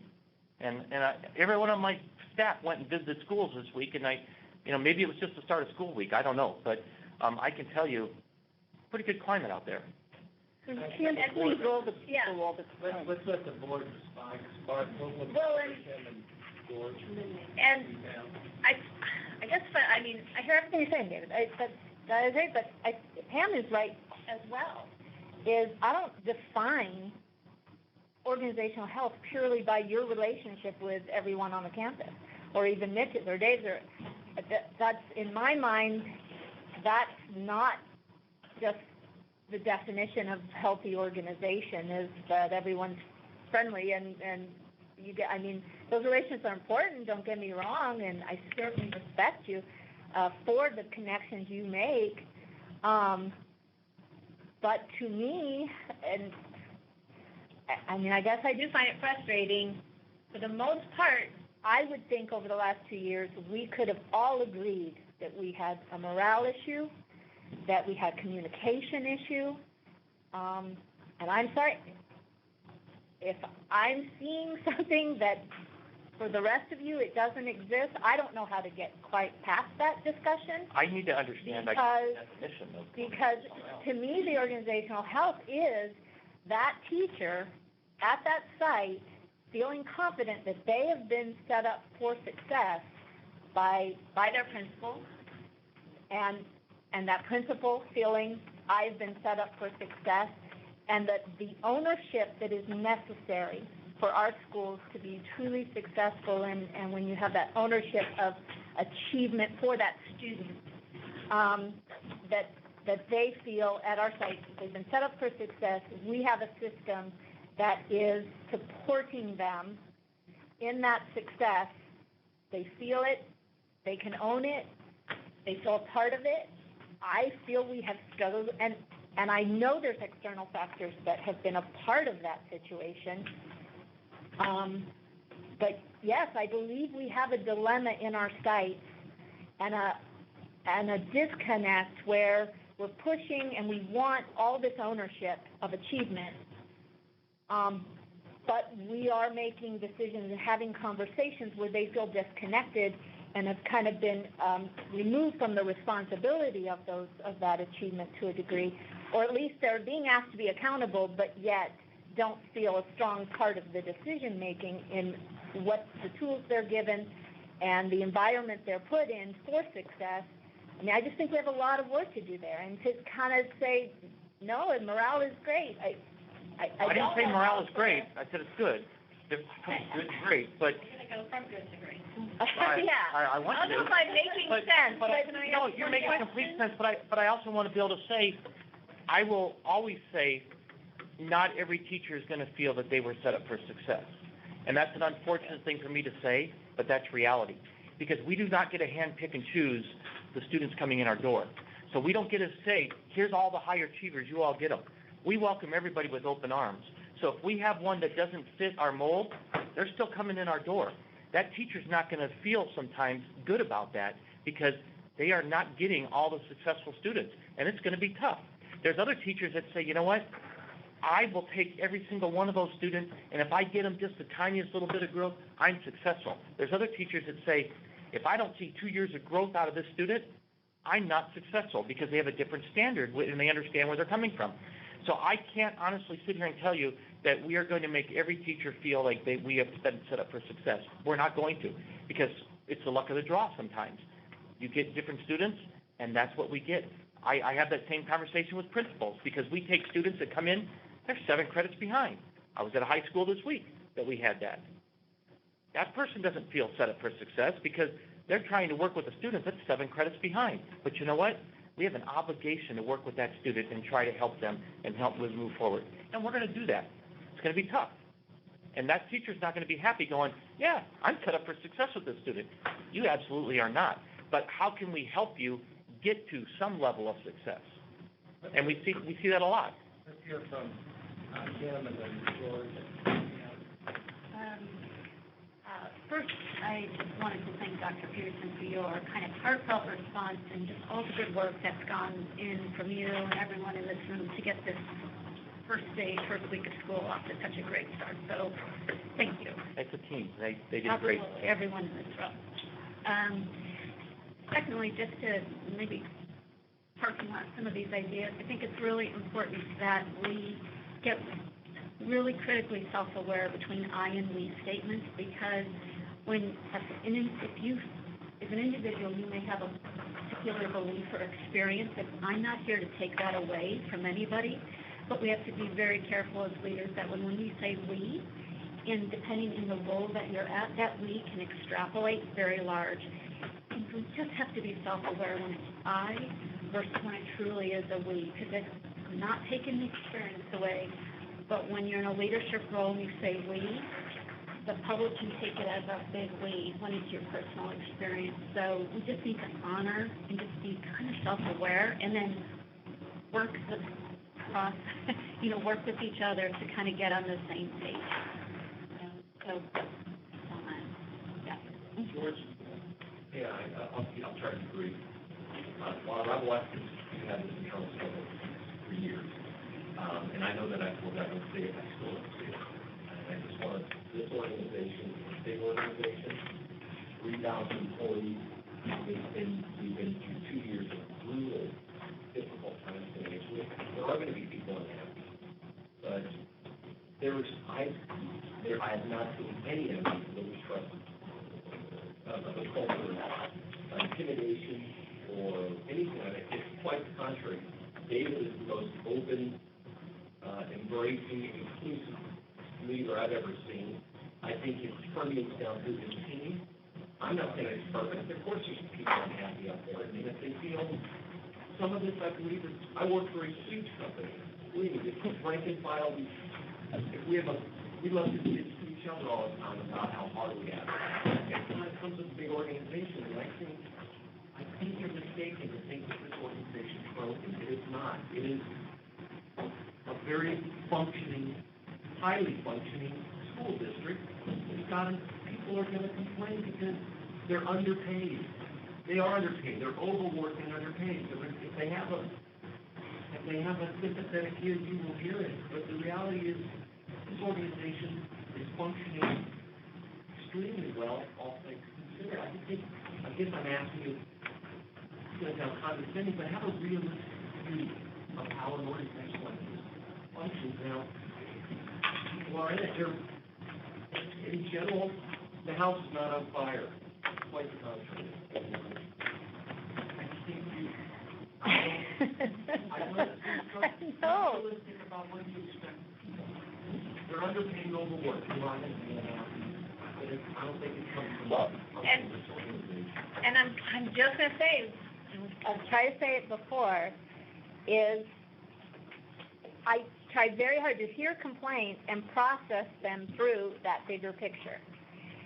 And I'm sorry, over 2 years, I have just had a common theme, whether I'm listening to a group of teachers at SHAP or a group of teachers at Coronado or whatever, is a fear and a frustration in a lot of our staff, our educators at the site, of I am not able to really meet the needs of my individual students, of the students I'm serving, and I'm struggling to do it in this group. I'm struggling to find a way, and those frustrations and a need to work for solutions, there seems to be a theme of roadblocks up, and where discussions end, and where the process of decision making and solution finding stops dead.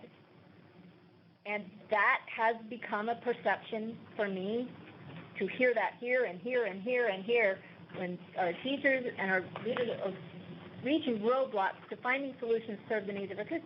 I'm sorry, that is my perception of an unhealthy organization. Sorry. Okay, so sometimes here I would say it's like we see two different SUSDs. And I think we just had an example play out of those two different SUSDs. And on the one hand, I hear Bonnie, and I think I heard Pam say more chain of command. We want to follow chain of command. Then I hear Dr. Peterson say, I want to have a relationship with those teachers. I do talk to that janitor, and I believe you do. Those are two different styles. Those are two different SUSDs. And I think what the SUSD Barbara and I are talking about is not this one. It's this very tightly controlled chain of command. You know, you can't, if you don't like the answer I'm giving you, then I'm sorry, you can't take it anywhere else.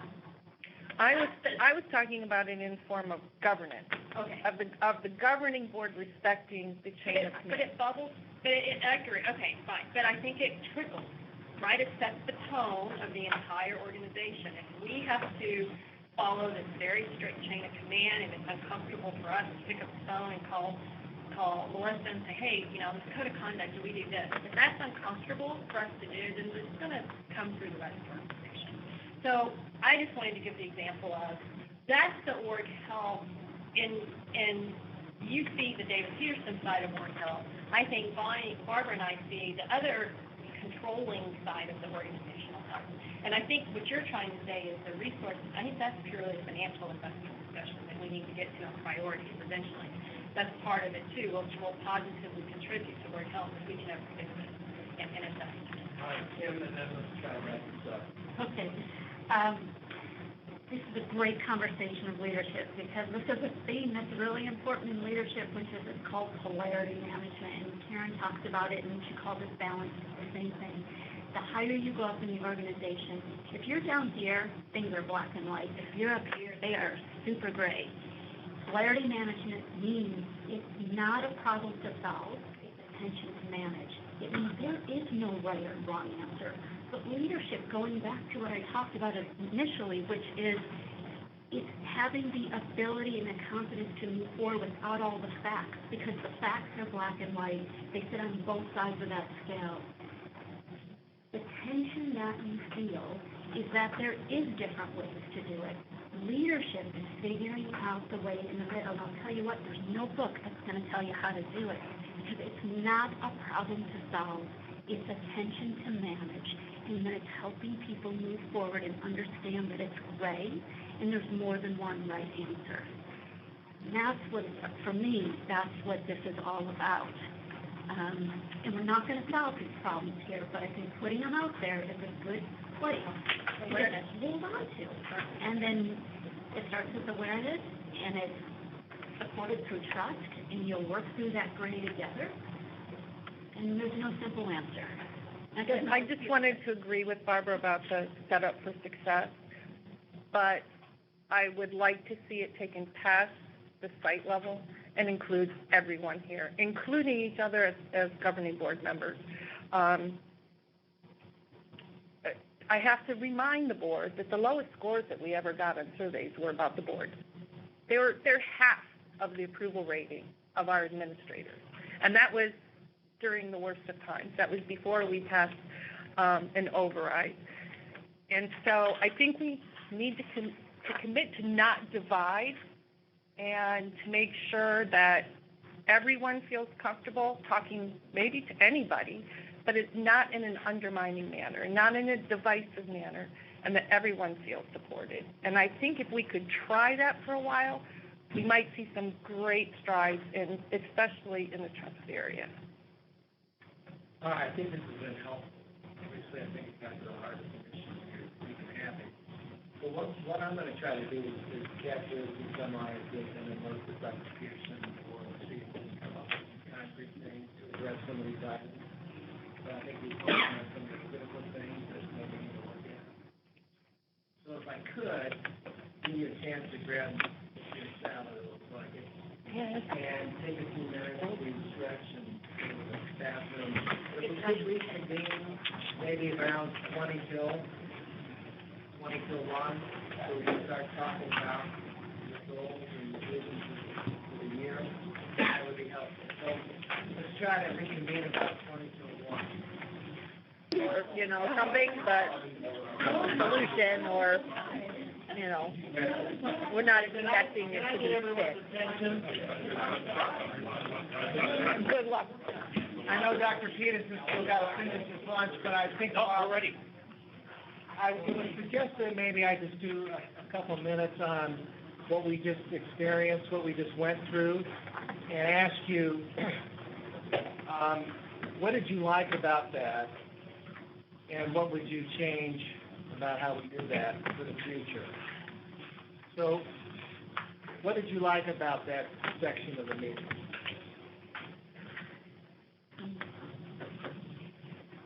I think it opened up dialogue. I think it was done in a way that people could share ideas. What would I like to see is that we would actually at some point go spend the same amount of time maybe writing out the cards around character and creativity and go back to the values that we didn't cover. Because I think there were some good solutions that came when parents suggested about the meeting structure and so I think there's some good solutions that we could probably still work through just with the dialogue around creativity and character and things like that. Still need to talk about. Yeah. I liked that we actually did come up with a few solutions out there that are actionable.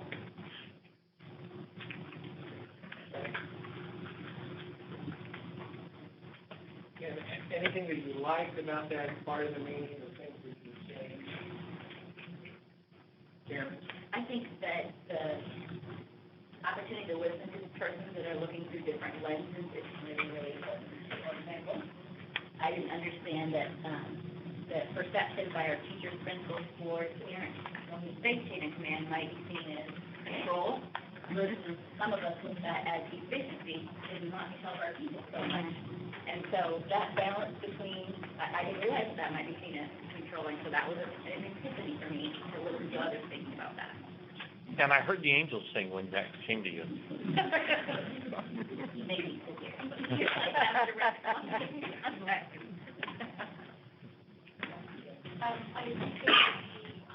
felt like there was a lot of honesty involved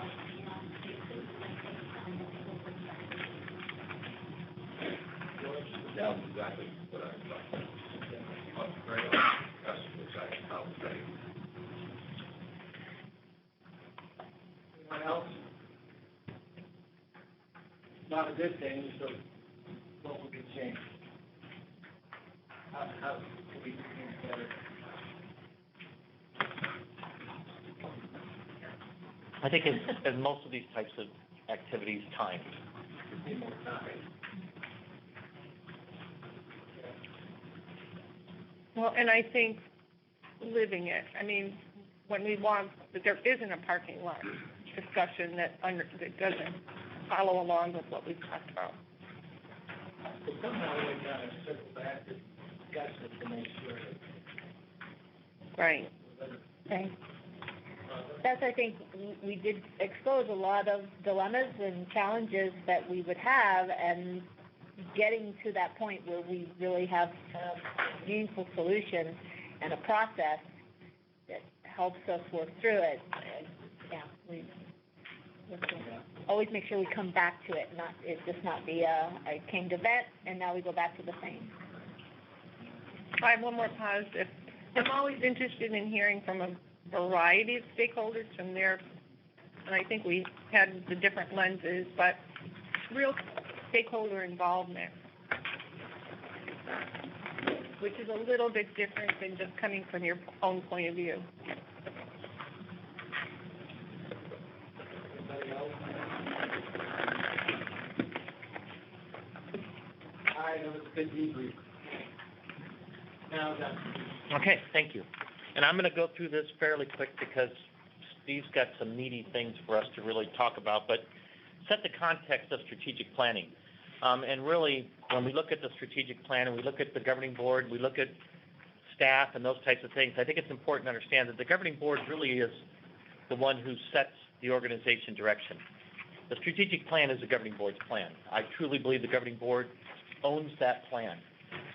From staff's perspective, we operationalize it. So, yes, we can have input into it, but at the end of the day, it's the governing board's plan because you are governing. That's part of the governance part of it. So, looking at, how we do it and making sure that we have the resources, because if we don't have the resources and we want something accomplished, we shouldn't be held to a standard if we can't have the resources to make it happen. We just got to decide. We're going to push that out another year or 2 years. But the governing board really I believe needs to own the plan. And when you look at the plan, we talk about the strategy, we talk about operations and how that works with the budget, and emerging issues, because we're always going to have the emerging issues that we can't control. Things come up, things happen, and we have to balance resources between all of those, emerging issues, operations, and strategy. And so what makes a successful strategic plan? I believe, first of all, we need to understand it's distinct from an operational plan. It's the higher level. It's the umbrella that we all will operate under. It's got to be responsive to our environmental conditions. It needs to be focused, which means to include a set of goals in specific areas, which we have and we're going to review today. It's got to be a stretch. And really, it is a 3 to 5 year outlook.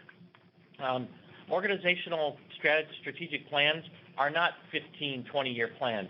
They're really 3 to 5 year plans. Annually, we go back and look at them, make revisions, and the guiding principles are really there for a long time. And so the core values, the vision and mission are those types of things. So when we talk about a review, which we've done some this morning, we look back, what did we accomplish, and then we look forward to say, what are our priorities to move forward? Governing board sets that, and then we put it in motion. So there is a graphic in the handout that talks about planning and thinking strategically, and basically the core ideology doesn't change. So our vision, our mission, those things should not change. They should stay. Strategic plan, about every 3 to 5 years, is going to change somewhat in the sense of new goals or revised goals, taking the old ones and revising them. And then annually, we're going to look at our operational plan to say, are we meeting it? Are we looking at it? What do we need to do? And that's the staff's job. So the governing board is up here. You take our input. You do that overarching plan. You own that. We operationalize it and then make it work. And then we come back to you and say, we're doing good. We're doing bad. What do you think? Where do you want us to move? In what direction? And I said earlier, the core things stay. So our vision, our mission, and this is the one that I've struggled with just as a sidebar because, I've heard saying we don't understand the vision of the district.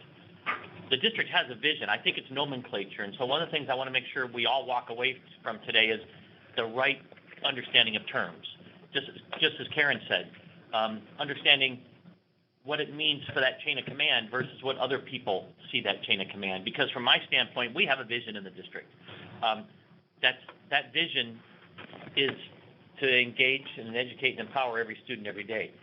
That's different than a 2020 plan or a 2030 plan of an overarching plan. And so I want to make sure we all walk away with the same type of understanding of words, because sometimes I think that's where I get caught up. What something means to me means different to other folks, and we need to understand that.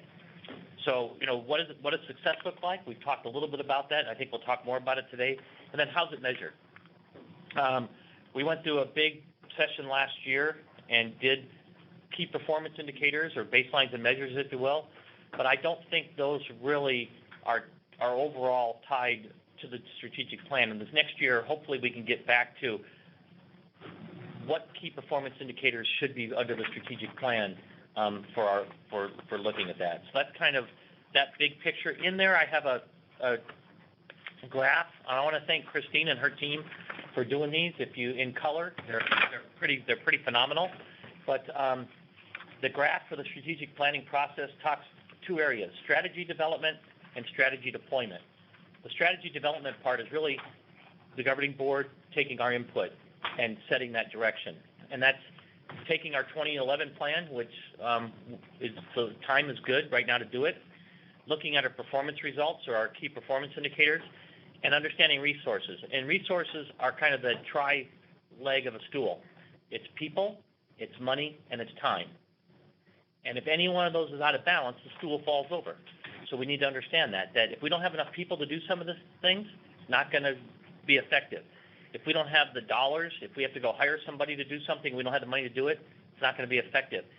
And if we don't have the time, and if it's, well, we want this done within 6 months, and realistically it's going to take 2 years, we need to have that discussion, because time is an important element there too. And then establishing those key priorities, which Steve's going to have us work on today. Based on the work that's done today, we will then take and operationalize this plan. We will take it and we'll figure out the action plans. We will talk about it and refine some of those items, get the right people, look at what the resources are, implement it, evaluate it, and bring it back. I also put an org chart in the packet for you to show you that our organization is now very flat. We have really flattened down the organization, and some cases that's a good thing. Other people look at our organizational chart and go, I don't know how you guys do it, because we would need more people in different areas, but we got a great team, and that's what I want to highlight. So we truly have a great team, and this chart shows that. And then there is a draft timeline that is in here to talk about. And right now, we are in the strategy planning process, and we kind of show that goes through the end of the year, December. In August, we're going to have the strategic goals developed, but then we're going to take that and refine it with an operational plan based on those goals and the guiding principles that will be looked at today. Mitch and Dave in just a minute are going to talk a little bit about what the schools are doing with their templates for site improvement, because that plays into all of this. Everything rolls up to the strategic plan, and so it's important. Also, student performance by sites. The state's telling us maybe October now, we'll know.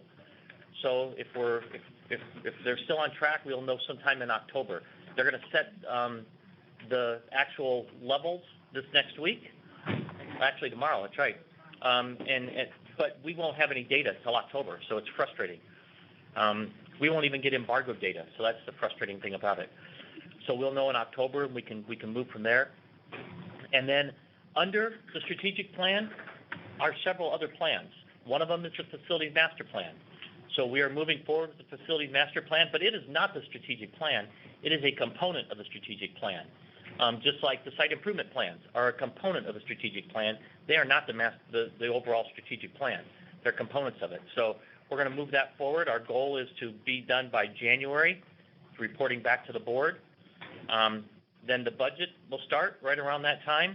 And in the interim of that, hopefully we're going to hear in the short little while on the inflation lawsuit, but we're not holding our breath because the last time they all got excited, it got stopped by 2 people in the legislature, so we'll wait and see. And we're going to continue to come back to the board and report our findings, our indicators, and where we are. So we're looking at October, January, and April for key dates to report back to the board as to how we're doing and where we should be going. So that's kind of a quick, brief overview of the timeline and the process, because time is of the essence. So I want to quickly turn it over to Dave and Mitch to talk about the site improvement plans. And you have the templates that the sites used. Their information is in here. And then we're going to give it to Steve. So you guys got 2 minutes. Before they do, I just want you all to be thinking, if you lay out a process and staff's going to start working on this planning process, if you have any suggestions, feel free to share them. Send them later before the process is executed fully. But what I want you to do, especially board members, is as the staff is presenting, I want you to hone in on what you're hearing and what those key priorities are that you think you're hearing from the site. And after this, I'm going to let you know to the board and everyone else. What are some things that you think ought to be the key priorities and goals that are coming through? Okay. So with that, David Mitch. Yeah, Dave and Mitch, really quick, going to talk about SIP. So I don't know where we plan on talking about this, but what I'm wondering is, does it make sense at some point to sit down, have a dialogue around the timeline so that we have shared agreement on what the timeline looks like? And that is the foundation of this entire year. And I would think maybe at the, the work study, but that one, next one's in October, so that's going to be a ways out. So maybe one of the board meetings coming up, we'll schedule it. Maybe not for this one, but for September. And that'll give everybody some time to think about it and give input to it. At the work study? Because it's a work study conversation. For me, this would be a work study conversation. Yeah, but there's not one in September. That's the problem. We'll have to add one. We're going to have to add one. We'll add one. And we can finish up some of the other things we didn't get to as well. Okay, Dave and Mitch, is it? Yeah, well, I think maybe I'll begin looking at the topics you have up there more broadly, is that at the Administrators Academy, we work with secondary principals from a broader context in terms of the district and direction. I asked for input that I could relay to Dr. Peterson in terms of our strategic plan and a pulse of where we're at. And I asked the question in terms of what does the next level of excellence look like, and what are the areas we are doing well but maybe need to address. And I think to take the time, what they did is went through an activity in terms of posting various pieces that they thought that we could focus upon. The next level then was to try to consolidate and put these into areas that we found commonalities. It landed in the areas of teaching and learning, human capital,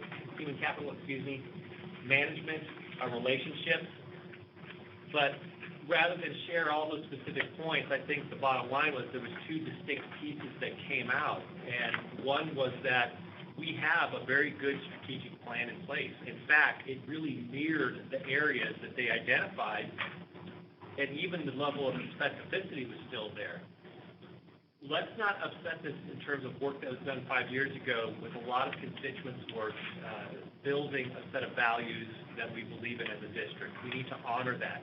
But what we do need, the other piece I heard very strongly was we need to view this document as a continuous cycle of improvement. It's a living, breathing document. Let's then identify those areas that if we've done it, if we've addressed it, let's go in there and remove that piece. It's no longer a needed strategy. And then let's identify those areas. And so really it was in terms of reviewing and refreshing our current plan. Dr. Peterson has put forward to the principals, and he charged at that same academy that what he would like to see is school or site improvement plans at each site. I had initiated that work with the secondary principals back in March. And I don't know that the template was provided you or some of the background. They have all those pieces? They have all that stuff, Okay. yep. And a couple things that I wanted to speak to this, and the conversation I had with the principals was, one, I've been very deliberate. I've been here 3 years, and I wanted an opportunity to learn the district, learn the sites, and be respectful of the uniqueness of each of our schools and our leadership styles before I would ever say it's time to put site plans in place. And when I say site plans, I'm speaking to a level of formality and consistency across the schools in terms of a framework. But it's time. It is time. And what I've tried to develop here, and it's a process that I learned from mentors that had a lot of impact upon me in terms of being a site leader, is just that, a process of continuous improvement. I don't want to dictate to the sites what that should look like, what their needs are. That's their role. But if we can work within a framework that is common, it helps when we meet as a team that we have a common language, a common understanding, and how we lead our schools through this. I think one of the challenges is many of our site leaders, one, have never experienced this process. They're preparing for an advanced ed accreditation, and this was also part of what moved me in this direction, that those have been some of the questions on visits they've done to other schools as advanced ed is asked, where's your site plan? And some of us, our schools, frankly, don't have something tangible in place. There's plans, there's conversations with their school leadership, but it was time to put that into a more formal process. I thought that was incumbent. Another issue or piece to that then is we need to be respectful of the sites. Some of our principals, as I said, are new and have never been through this experience. Some of our other leaders have been there and they have systems in place, and I want to be respectful of that work. Also, how much work do we want to generate in completing this for our teachers, for our staff members? But if you walk through what I provided you, if you have a chance in terms of the purpose and methodology, in terms of building a school profile, having the data that you need, working collaboratively and inclusively with your site, your parents, that's the main piece. I think from this, if there was 2 things or 3 things that I've asked of them is have a distinct framework that includes goals, objectives, specific strategies, action steps, timelines, resources. I mean, frankly, that's just, it's common sense systems. And that's the single expectation I have, really, of them. So do they have to have this on a template per se? No. But it has to have those pieces and components. I don't want to see notebooks. I don't want to see binders. I don't want to see presentations. But it's a conversation that when I visit your site, when I sit and we have an evaluation in terms of the ISLIC standards and where you're at, you should be able to speak to that. That's my only expectation. Timelines, I've asked the high schools, I had asked the high schools to have this in place by the end of the semester this year. My middle schools, I should say at my middle schools, our middle schools, I've given this some time. Our middle schools have taken a lot on, and they're digesting quite a few things. And I said, if you want to jump on board this year, jump on board. But by next year, we're going to have these same conversations. So I probably provided way too much information, but that's where we're at in terms of the secondary team. And Dave and I have had conversations then in terms of how could he utilize that with the same thing. Simultaneously, in the spring, on the heels of the Future Ready pledge that Dr. Peterson had signed, and with the conversations about the elementary bond perhaps, there was lots of conversations about getting ready if in fact that happens, because we need our buildings to represent pedagogy and the times that we're in. So lots of conversations about that in the spring as well, and the expectations that I have for my building principals as well mirror exactly what Dr. Barnecki said. So we were very purposeful in our admin academy in that in Dr. Peterson's open presentation, he had them working at Think, Pair, Share, or Think, Right, Pair, Share, to our tagline, and we had the principals basically echo out what they thought engage, educate, empower, and how we educate, just so that we could have some clear data, and that's in your packet too. And that is every single comment from anybody that was in the room. So Sue Rowley typed it all up just to add to the conversation. From that, my elementary principals, from this data, I posed 3 questions to them. What important criteria do we need to use or to make future decisions? What does our next level of excellence look like? And what guiding principles do we believe in? So we had really good conversations. Each principal had to write it down. They had to talk to their buddy. They had to report it out. Elementary life, that's what we did. And we came up with some common themes. Nothing uncharacteristic of our current strategic plan. We know that we want academic excellence. We know we want outstanding staff. We know we need to focus on culture and success, and that we need to be fiscally responsible in management. So those type of things arose, and they fit into our current strategic plan. Again, the elementary principals were very thoughtful to our existing strategic plan and said, we are not recreating the wheel. We have something good. We need to revisit. We need to refine. We need to have conversations about moving forward with thoughtful decisions that will give us the resources, or if I put together a plan saying this is what we believe, is it realistic and can we have the resources to get those things, especially if we're going out for a launch. If we're going to say we need 3 computer labs at all of our buildings, is that realistic? So very thoughtful conversations about putting together a plan. I do not want presentations from my principals. I don't want notebooks. We just need to have common core values, a mission and a vision. With the hiring of a couple new principals, that is good principal work, and that's what good principals do. Creating a mission and a vision at their site, revisiting and keeping it alive every single day, in every conversation, as well as every professional development opportunity. You have activities about what does it mean to engage, if that's one of our things. If our core value is that all students are safe, we need to talk about what that looks like. So new principals are doing that.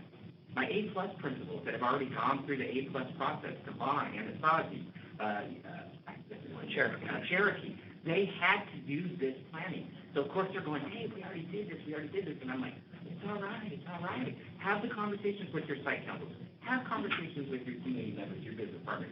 Make sure that we're listening and it fits into our plan. Because if the business community is saying something different than what's in our plan, we better be listening and we better be responding. So again, very thoughtful conversations about moving forward to define to everybody, this is who we are, this is what we believe, and here it is. And I would agree with Dave, at the secondary level, there's a significant number of principals who are year 2 or 3 that are putting at their sites. It's just such a wonderful opportunity now that they've had their ears and have been listening to run with this now and really work with their staff. I did want to note one thing, because if you do look at this document from the board members, there is a piece under the goal areas specific to the high school, so you have understanding. I would not normally do this, but I did ask that they did have one required goal in the area of assessments to inform instruction. And that was very purposeful in that last year what I heard is API, Galileo, benchmarks don't work. And I said, that's fine. If that's the case, then what does? We need to look at that. So I'm going to charge you with that expectation that what might assessment in terms of informing our instruction look like at our campus if we're not going to utilize this tool. I just have a clarification question. So when I listen to Mitch, I get a very clear picture that this is very site specific. You can allow that site specific. Is that also the case with the elementary? Oh my gosh, yes. Because I heard more of group-wide collaboration as you were talking. That's just what was. No, I mean okay. with the scene at Navajo and the fly at Pueblo. Oh my gosh. Those are no longer going forward, the exceptions, that site specificity can be true for all Oh my campuses? gosh, yeah. Okay. And then they, that, in the conversations, it was about, what does Taban need? And on my document here, of my responses from my principals that I'm not gonna share, there was very specific. Taban said, hey, all my teachers need to be reading specialists because my kids can't read. The word that bubbled up was uniqueness, Okay. and every site wanted that uniqueness, and that was what bubbled up. You bet. And in respect to being unique, though, be thoughtful with the plan and Yep. think these things through in terms of what your community wants. And that's a little bit of a struggle, I think, with some of our site leaders is site plans have tended to be very short-term, and this is what we're going to do this year. And I'm trying to get them to think out a little bit more out to year 2, maybe 3, that's pushing. You still want to be nimble. And that's kind of a new area, I think, for some of our folks. Kim and then Bonnie. So, first, thank you. I think this is great work and really important work. I'm wondering if I can just kind of compare it back to what I think I heard to make sure I'm connecting these dots that make sense. So I'll take that as affirmation. Really looking for a dialogue though. So what I heard Dr. Peterson say is, okay, here's our vision. It's not changing. We empower, engage, and educate every child every day. Then what we're going to talk about are these 6 strategic areas that were developed in 2011 with a lot of stakeholders, so those things still hold to be true. Now we're going to our sites with site leadership saying, okay, we're going to take this site improvement plan and we're going to take this as the framework and we are going to develop our plans. They're unique. We have shared vision and mission. It aligns with the district shared vision and mission, so they're unique but yet aligned. And here's the actions that we're going to take and here's the plan that we're going to use to operationalize what this vision and this strategy is in our community. Did I understand that right? Perfectly. I am going to go buy a lottery ticket. Perfectly. That was perfect. Okay. So then, just some things to think about. I'm throwing it out here because this may be a different work study conversation. So I love the plans, and I think it's really important to have a template. So you can complete it the way you want to, and it can't be a notebook, and it needs to be less than whatever X number of pages you want, but it's consistent. So when you see 30 plans, 20 elementary schools, 5 middle schools, 5 whatever, high school, right? They roll up and you see plans that all kind of are unique, yet they're aligned. So it would be, and here's my 2 questions, or 2 considerations for you, is on the action page, that template, which is really operationalized. The first page is really creating shared vision and making sure you have all stakeholder input. This is how you operationalize those things to reach that vision. Where we see success measures or measures of success, I would be interested in seeing kind of baseline where we are today. And baseline maybe we don't have it, it doesn't exist, or we do have it, it does exist, and here we're at. It doesn't matter what it is, just that there's a baseline and what we want it to be. Just so we're able to measure progress. And progress is okay if 3 months, 6 months, 12 months down the line is we haven't gotten there yet, or the measure wasn't right, or the objective wasn't right. All that is okay conversation, but at least we know here's 3 things or 5 that we're going to do, and here's how we're going to measure it. So if that's reasonable, maybe talking about what that looks like. And then number 2, I realize actually putting these together the first time through actually takes a lot of time. But what I'm wondering is even if a piece of it, like that front end, which is the shared, the community-based, the first 3 categories, the profile of the school, which might be the demographics, the enrollment, stuff like that, the value, mission, and vision, possibly the goals, but at least the first 2. If we could kind of get a first draft of what that's looking like, and you may thematically summarize it, it's fine. But for me, that vision, then particularly the elementary school, that begins to inform a facility management plan, because back to what we talked about earlier is what are you building for, right? And so getting that shared vision around it. Oh, I'm so sorry. I got enough on my plate.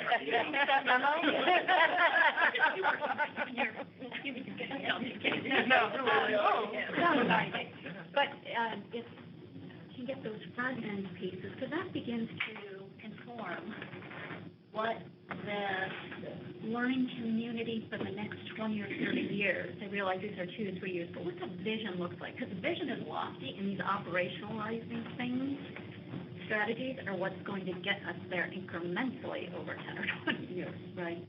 I mean, and to that point, like, you look at Copper Ridge and they're focused on technology. Yeah. You bet there needs to be some conversations if there's going to be any bond dollars flowed that way that needs to be focused on it. Your language labs at Pueblo, it needs to be workable.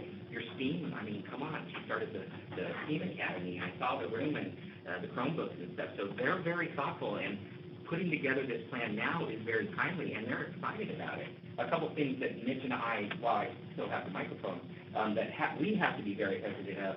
Our principals are not all wired the same. Some want to take it and put it on a piece of paper and get it done tomorrow. Yep. And our job is to coach our race courses, if you will, to say, no, it's about the process. It's about the conversation. It's about being inclusive. It's about challenging yourself to say, yeah, we're doing things great, but do we need to do something? Do we need to ask questions to become even better? One other thing that came out from the elementary was a huge focus on making sure we have the same vocabulary.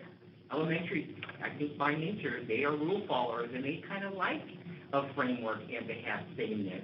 Sure, they want their autonomy, but they want to make sure that we're saying the same thing because our kiddos bounce around in school. So having the same vocabulary is crucial in the elementary world as we're putting together with our plan. So just a couple thoughts. Thank you. A clarification question on process. Was there any process guidance given to the principals on how they include their community? Like, was it work with your site councils, or was it PTO, or was there guidance given? Were there any restrictions? So through April and May, the timing wasn't good, but I was disseminating a lot of literature to my principals, and I called it summer reading because I know they're busy, and it was about leadership, but also involvement within communities. And then June 10, we had a retreat in the lovely room 161 just down the hall here. So retreat wasn't at all glamorous, but you know what? It's a lot like this one. It was very much like this. Economical. And that was with the high school principals and the middle school principals that chose to, and we walked through that. And actually, we had principals share some best practices and experiences that they've had in terms of involving the community, my personal experience, and just how I have advocated utilizing and working through the site council as a body, because I think that they, as a constituency group, they represent the community at its broadest. And informing them, but not also just informing them, but really utilizing them to a degree as a steering committee in terms of areas they've identified, and also developing that mission and set of values. Ditto, and great question, Portland Kirby, because we will have an activity at our principal meeting next Thursday, just kind of talking about how does it look, what does it look, who should you include. I know that our veteran principals probably won't like that because they already know that, but it's a good conversation to make sure that we're using the site council as the vehicle to hear all voices and not being afraid to step outside the site council. Yeah. For the people that don't have a voice. Well, I'm gonna, because this is, I think, a very well thought out process, and it has huge possibility for success if everyone feels included in it. And if you get any group that feels like, well, because I wasn't on site council, I couldn't go and speak or whatever, because some site councils are closed sometimes, they're all different. But if anyone feels excluded along the way, or felt like they weren't even asked along the way, it will all fall apart. And that's the delicate dance between making it formal, by saying it's site council, or having it informal. I mean, you want to do both. The last time I led this through my own school, I had identified goal areas. It's a lot of work, but we at the high school actually had students and parents participate in those teacher groups that were designing the strategies and action steps for each specific goal area. And that took a lot of conversation and discussion with staff in terms of teachers being comfortable with parents sitting next to them.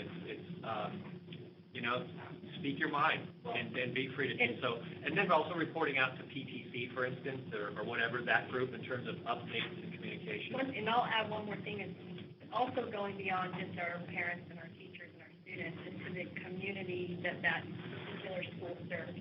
And I think back to when we did do the strategic planning process, however many years ago, and it's documented anywhere, how far out into the community we went and how we did that. That is a model to try to emulate, because that was, I know it took forever, but if we could fast forward it a little bit, pick it up with it, because it reached out to people who didn't have kids who went to those schools. Their kids went somewhere else, but they participated in what I want my neighborhood school to do. For Curry, there's a couple of schools that are well aware, specifically at this current time, about the importance of reaching out beyond their parents to make sure they get into the community. Get past the playground. Yeah, I have a couple more that I received. Barbara, anything? Oh, well, I'd like to take the opportunity to really clarify some language, because we've all talked a lot about, meeting the needs of the community and listening to the community. I think we need to distinguish in our minds and maybe even in our language. There's a lot of times when I say that, I'm thinking about the specific group of students and their needs as students. And then you have on the other side the community itself outside of that classroom, that this is what I want my school to look like, this is my neighborhood, and this is how it should fit into it. Those are two very distinct differences. Obviously, the priority, I think, both would be the students' needs for their success, and to be able to always prioritize that and have that conversation when it comes to sitting with a group of parents. Because let's face it, if a parent comes in with their lens, their child in mind, and those are going to be unique lenses that somehow you've got to rein into the discussion of, here's a group of students that we serve, this is the best way to do it. I just think that's an opportunity to distinguish those two things when we talk about it. Follow-up point and then a question. So maybe whatever the common language is, but I really like what Pam's saying, kind of a student-centric, solution. So, or, answer, whatever that looks like, however you want to phrase it, but that would be, I think, a really good message that's repeated, through all the, through site leadership, and, here's all the stakeholder groups. But it's still student-centric. To that point a little bit was going to be my question. I know we've lost so many resources as a district. I'm just wondering, to your comment that, every principal site leader is actually in a different place in the continuum and kind of going through a process like this. I mean, that's true of any organization. There is, training available from, community building. Do we have community building type, professional development type support? And maybe it comes within the two of you, which is fine, but do we have that support to give those that need it? Do we have that methodology that goes around that? And there was one other... We don't have external support to do that. Yeah, I wonder if that skill set existed in some kind of role in the district, because community building is actually an art, and it's repeatable. It's, and sometimes it's just extending yourself. I mean, I know you both have that experience. So I had a question around that. And then my second question is, speaking to the loss of resources, one of the really, I always thought really things I appreciated that Dr. Thomas had done in the past, because I had personal experience with this at the time, is he put a really purposeful structure around site councils. And I had been in structures where site councils were really strong and productive and representative, and some that they were kind of loose, and whoever got, with friends of friends, were on it. So how do we make the most of that site council structure? Because it really is an important structure. And, just how do we go about doing that? Which one do you want to take?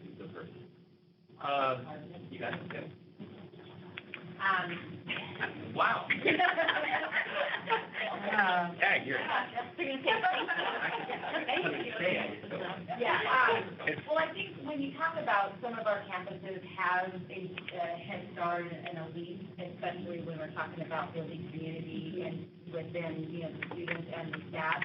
Some of our campuses have been fortunate to be recipients of the state supported school grant and then now our SUSD grant. And you guys can speak more specifically to what your principals think about the process. But what I have gathered from them is to give us time to be able to sit down and do that. And to that extent, that's we're privileged to have the NTSSB this year that has 5 of our schools, and too bad Nancy left. We're still here.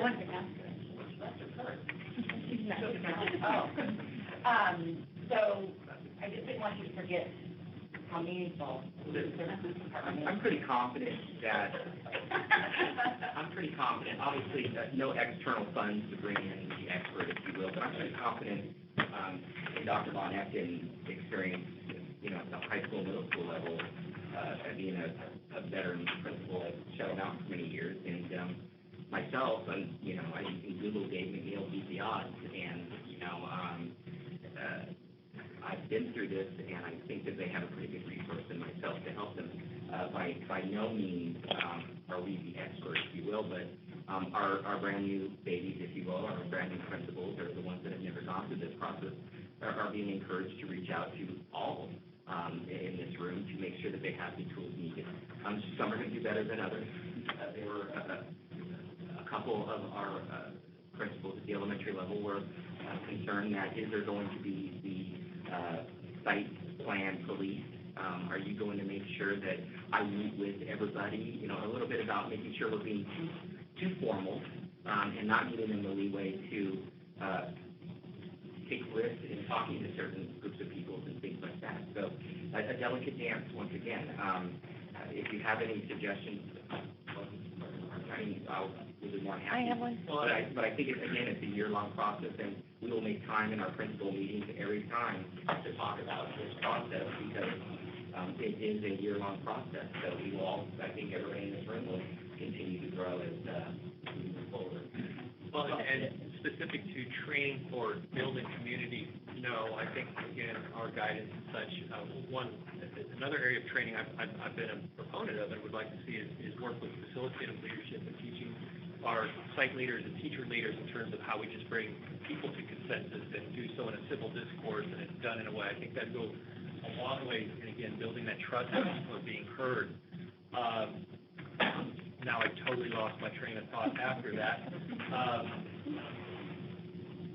Regarding site council, I think you're right. 3 years ago, Dr. Thomas did do a piece with all of our principals regarding site council, and it would probably be timely that we do that. I have high regard for our site councils, stipulated by law in terms of how they are to function, and I have suggestions on how I would like to see principals operate and work with them so that it's inclusive. What I've heard from principals when I unveiled this was when they saw the tie to site council, there was some lights that went up like, this makes absolute sense. I'm going to start bringing some meaning to my site council meetings. It was a little worrisome because what was going on before that, I'm not real sure. And so when they said, now I'm bringing something to them that is of meaning and substance, I'm like, this is fabulous. Yes, that's what they should be doing. You know, some years are better than others, so should. Sure. Well, yes, absolutely.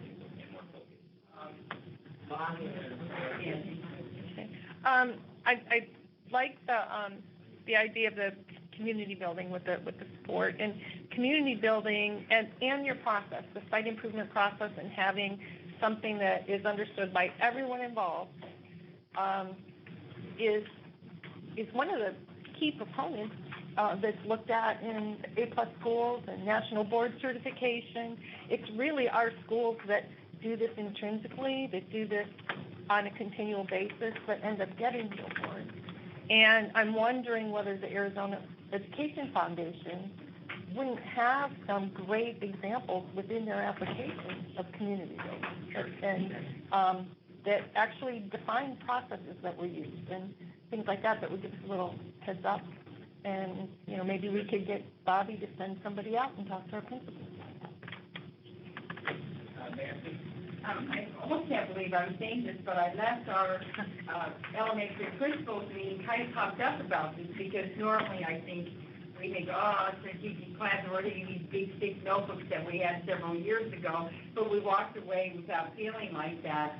And then, and I love collaboration, and I love for my community to collaborate, and one opportunity we've had just before school even started, and is with this MTSS behavioral program, and the feelings of positivity, which we already have a lot of that at Yavapai, but the feelings of positivity and the igniting of enthusiasm and teacher empowerment and everything has been amazing. And they're talking about now, how do we pull parents into this, and let's do it, you know, carefully, and kids, and so it's going to be a good thing.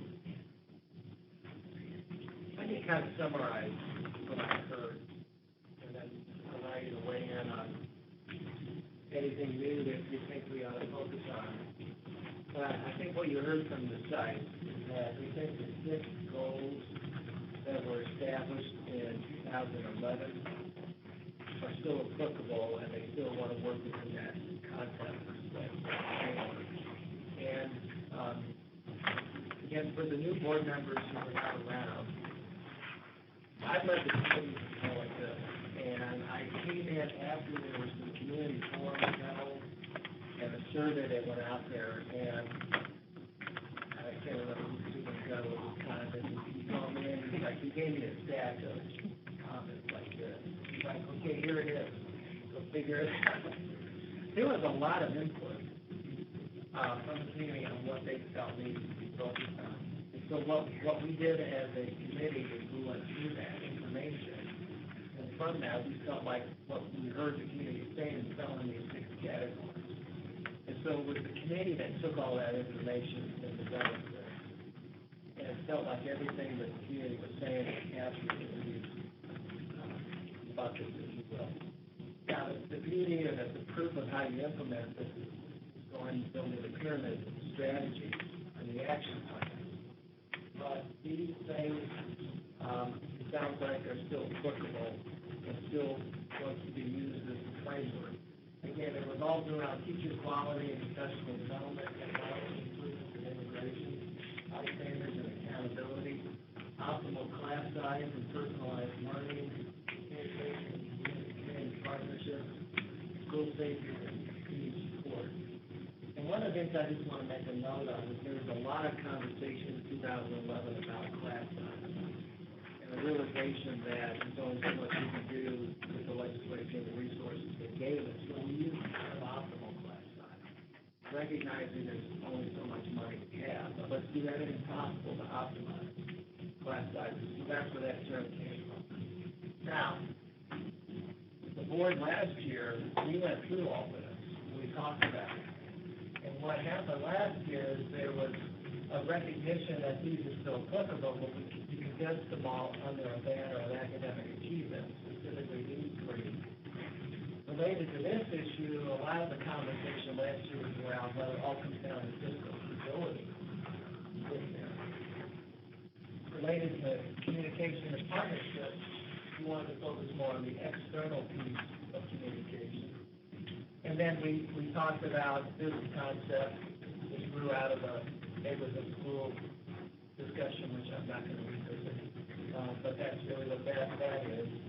And then organizational health, related to some of the issues we talked about previously. So this was the kind of focus from last year, and from that, we developed some matrix, some performance metrics that are being used for evaluation. The one thing that I want to just throw out there too that Kim was helpful to remind me is that when we look at goals, we want to make sure we have a balanced portfolio of goals. And this is kind of out of the business world. There's a concept called a balanced scorecard, which drives an organization to look at all different perspectives. So you've got a balanced set of goals in mind, making sure you're not forgetting different aspects of the organization. So you want to to make sure you're looking at the internal people perspective within the organization. You're looking at financial and operational issues. You're looking at your customers, and you're looking at opportunities for growth and innovation. So, I think we've captured a lot of that with this already. But again, if there's something missing that we are not focused on, that we should be focused on, now's your time to weigh in. I added this because it looks like we want that to be a key strategy under high standards and accountability. At site level. And I know that some of the suggestions that you made, so we don't lose those. But what are some other things that are missing that you think should be discussed?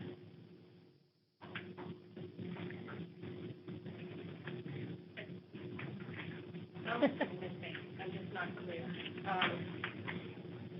On the deliverable, is it who we are or who we want to be? Or might it be both, depending on which side you're talking about? Does that make sense? Is it a documentation of who we are today? Because this is who we want to be today. Or could it be, this is who we want to be with the available resources? Because there are some schools that want to be something that they believe their community desires, but we just currently don't have the resources. Will those schools have the flexibility to develop their plan in that regard, or is it more about documenting who we are today? Does that make sense? It should be forward thinking. It's about who we want to be. Well, it's a little bit of both, though, because it is ultimately where you want to be, but you got to currently take the temperature now to say where we are. But I also recognize when we have 30 schools, and a big chunk of them, where they are today may be who they want to be. This is who we are. We serve our community. We meet our community's needs, and we are going to keep doing what we're doing. There might be others, though, that want to evolve into something slightly different, bigger, whatever. Will they have the flexibility to do one or the other? Great question, Board Member Kirby. I see it as a piece of paper. The top half of the piece of paper is who we are, and the bottom half is where we want to be. Dr. Root at Lagoon was very eloquent in her comment saying, Dave, I know where I want to go. I don't know where I want to take it, but I'm afraid to put it on the bottom half of the paper, if you will, because I don't know if the resources will be there from our governor, from our legislature, whatever. So do I take a risk and say, this is where I want to go when I put it on a piece of paper, if you will, a metaphorical piece of paper, and I have to explain it to my community? Will there be damage if I am a risk taker and say, this is where I want to go? Like I'm making a promise to my community, I can't deliver. What did you say? That's the delicate dance. No, but really, I always encourage risk takers. So the answer is yes, document. So that we can push the envelope, and they want to know, if I put it on this. But that's also part of that annual evaluation to say, are we making progress, yes or no, and if not, why not? It might not. And the comments from the elementary schools were, and that was it. We're going to be risk takers, and we're going to put it on a piece of paper, and we're going to hold our governing board members accountable to make sure that they make it deliver for us, because all of our kids deserve to have the best, and we're going to put it here, and it's going to be our leverage and our motivation to get there. Thank you. And so I'd like to characterize that in a particular way, just make sure we have shared alignment. I believe that this, like you're saying, this needs to be, the response, if money wasn't an object, right, this is what it would be. It should be that lofty goal, but it should also recognize that it takes time to get there. And it can't be too lofty, right? I mean, but it should absolutely be a stretch, I think, based on it's not what it is today, what it needs to be tomorrow. And then that comment regarding the board, absolutely, I think we're all accountable to making it happen. That's the kind of stretch goals that I, as a governing board member, want to help to support. I don't know how it's going to happen, but there's a lot of creative ways that we can go about doing it. And then back to performance evaluation, it's okay to stretch and miss, but get, this much further. And so that's a great example of where we should encourage people to do that and reward them, and it's not a penalty if we don't make it. It's just that, you need to recalibrate. Maybe the goal was too big. What's it look like? Or maybe... But recognize the progress you made, if you made progress. Exactly. So... Yeah, Kim, the elementary principals are asking you to go out and eliminate standard rates on here or something, to make sure that they get that second computer back. But when they're saying hold accountable, is that making sure that the conversations are about where we need to be? That's what I meant by hold accountable. Yeah, and have that conversation. Well, and like for me, this is the time that, I'm reflecting on, the last 2 years and the conversations that we've had that, kind of felt like this tug of war. We want our schools to have a, grab that STEAM Academy, possibility and we need to get ANLC back to the philosophies that they have and all of this difference. But I have struggled as a board member to truly understand where are our limits, where can we financially and philosophically set these schools up and these unique learning opportunities up for success. Where are the boundaries, where are the dollars, where's the realities, so that you don't have frustration. But I completely agree with you that the good to great idea of a principal having a clear path ahead of them envisioned and just working down that same path, I think that's what builds confidence and trust from all of us that, yes, our resources are going to something that we know where it's heading, we know what the hope is, and it's not just we're going to put money here and cross our fingers and that type of thing and just get a little schizophrenic all over the place, because I think that leads to the question of are we being responsible with our resources? So your push and pull dilemma is yes. Every day for every day. I agree. I agree. Trying to figure out what these 8 parents at a certain site want Mandarin, but is it for the whole community? And what is my responsibility as a building principal? If 8 parents say it, is that where we need to go? So exactly, got push and pull alive and well in every single principal we bring. It is, and when we talk about values, and I may be jumping ahead or anything, like for me as a board member, I've always admired that principal who, they're going to listen to their parents, but when they have that very clear vision of where they're going, they're ready to say, no, that's not part of my plan. And that is okay to me. I mean, that's as far as the values of the stakeholder, they have to do that. And they have to know when to say, no, we may not be the school for you. That type of conversation. I think using this document, the framing document that we have, all the way through the entire organization, I think it helps to keep things balanced. That, yes, we could say that, if we have a site that says our goal is to have 20 kids in each one of our classrooms, and it totally flies in the face of what's okay for the other schools, without the follow-up conversation, well, then what are you going to give up to get it? How are you going to get that support? I think looking at it in a balanced way so that everyone in the building is responsible for the atmosphere, the people, and everyone in the building is responsible for in a financial way and making sure that operations are as efficient as possible. And everyone in the building commits to customer service. Then the growth part can be more future-oriented, and but they also have to be kind of reasonable. In the book that Kim had loaned me, there was an example of a principal that made all the goals so lofty that from year to year there were just reasons why they couldn't get done. And so it has to be a good balance, like you said, of things that are reasonable, steps to get to that, and maybe just a clear delineation of what would be required to get there, and is that part reasonable? But in the meantime, just engaging in the conversation with all the different stakeholders is valuable in and of itself. Okay, so let's be a little bit of a Debbie Downer. My question that I was going to ask was going to be, how will the elementary schools that feed into a certain middle school connect at some point?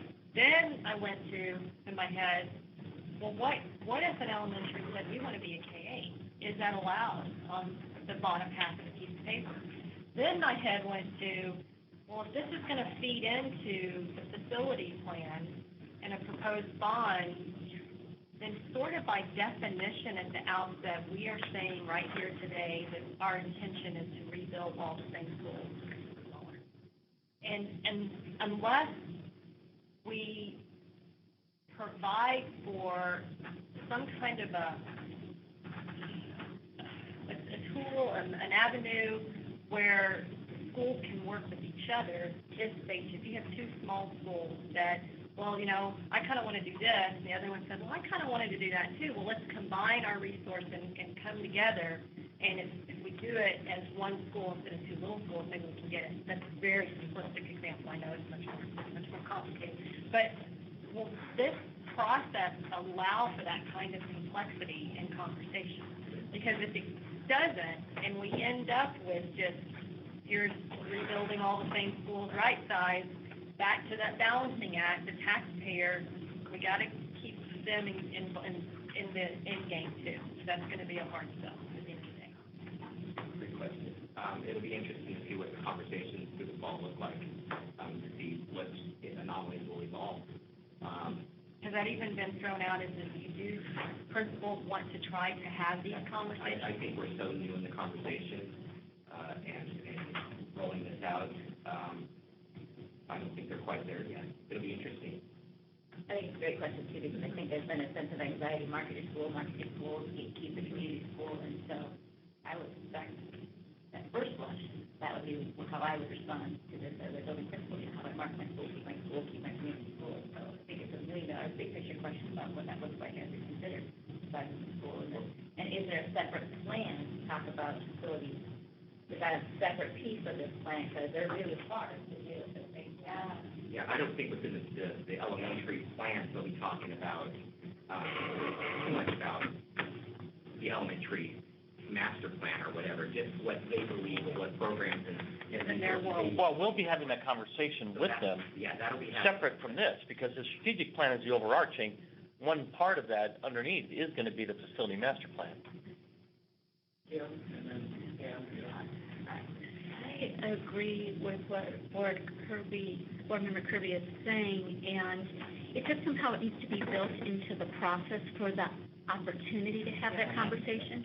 It's the reason why I asked if we could at least get number 1 and number 2 on the SIPs, because to me, goals and vision and mission, that begins, and demographics, to me, that's the information that begins to inform what a facility master plan needs to look like. So it's the site leader, perspective, how they see their communities. It's the updated enrollment information. It's understanding what a competitive landscape is. You start putting all these 3 things together, and now you've got all the data points to then say, here's what a clearly articulated FMP looks like and why. So that's kind of tying that. That's the logic I was using initially. And mine would follow through. That has to be a larger conversation, because I could never imagine a principal saying, oh, sure, close my school. So that's never going to come from the site. Your job is not to say that as the principal, right? I'm their advocate. I'm not going to be the one saying, oh, pick mine. So that has to be a process that's much larger, that involves them as a group.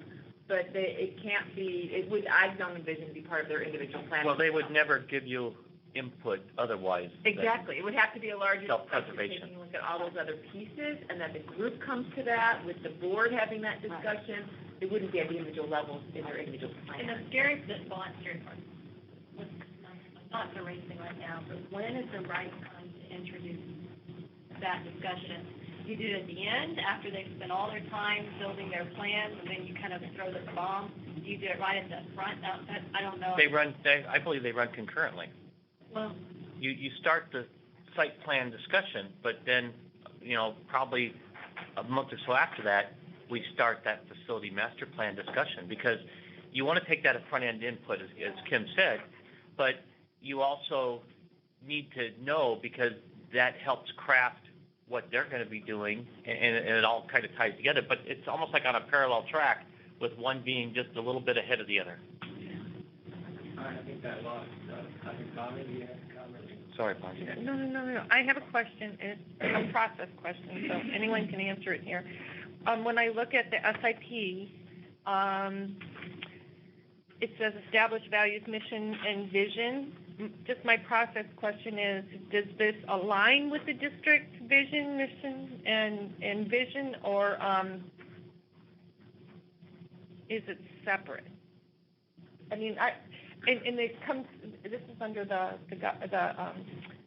bullet point of common language, so that when we hear the vision or the mission, we know what we're all talking about. Well, I think it should echo that vision and mission of the broader district, but I guess when I wear my principal hat, I always wanted that opportunity, like that collaboratively, we as a school defined our mission and what our set of values are. And as the instructional leader, it was my prerogative to establish the vision. Where do I see us in 3 years from now? And I want that. I want that carrot for that leader to have that. So that, to me, in terms of working with the secondary folks, that's unique to each site. I agree 100%, because the mission at Pueblo will be to, create second language learners, or, creating individuals that can speak two languages. I apologize for that. And the mission at ANLC is going to be all about arts integration. So it will mirror, and it will fall under the framework of the district, but by no means will the vision or the mission. And at Coronado, it's going to be early college focus. Well, and one of my commitments this year is not to assume that I understand terminology, and if I get even a hint that there might be more than one definition, that I'd like to clear it up in the moment.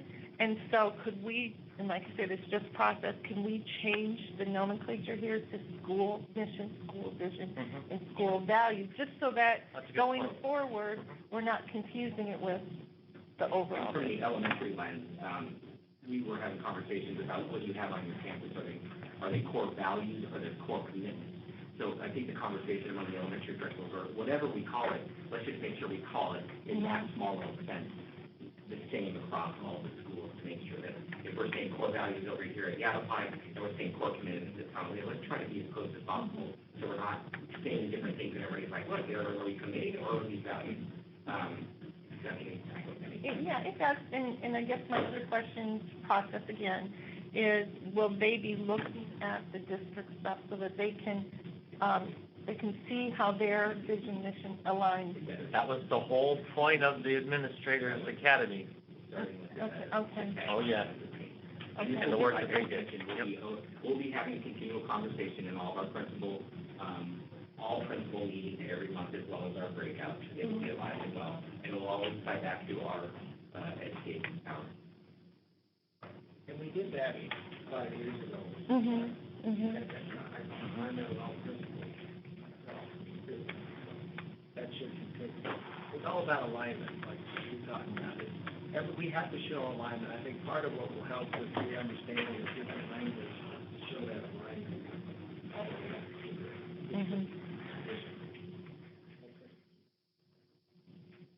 Did you have another comment?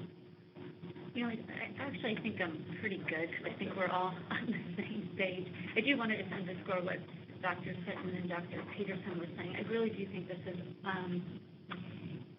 it's an iterative process, right? And so you kind of put it forward, and then you take in data, and then you move it forward a little bit more. So going back to getting agreement around what this timeline looks like will then, I think, connect all the dots and all of the pieces. So I just appreciate all the time that you all put into this, so thank you.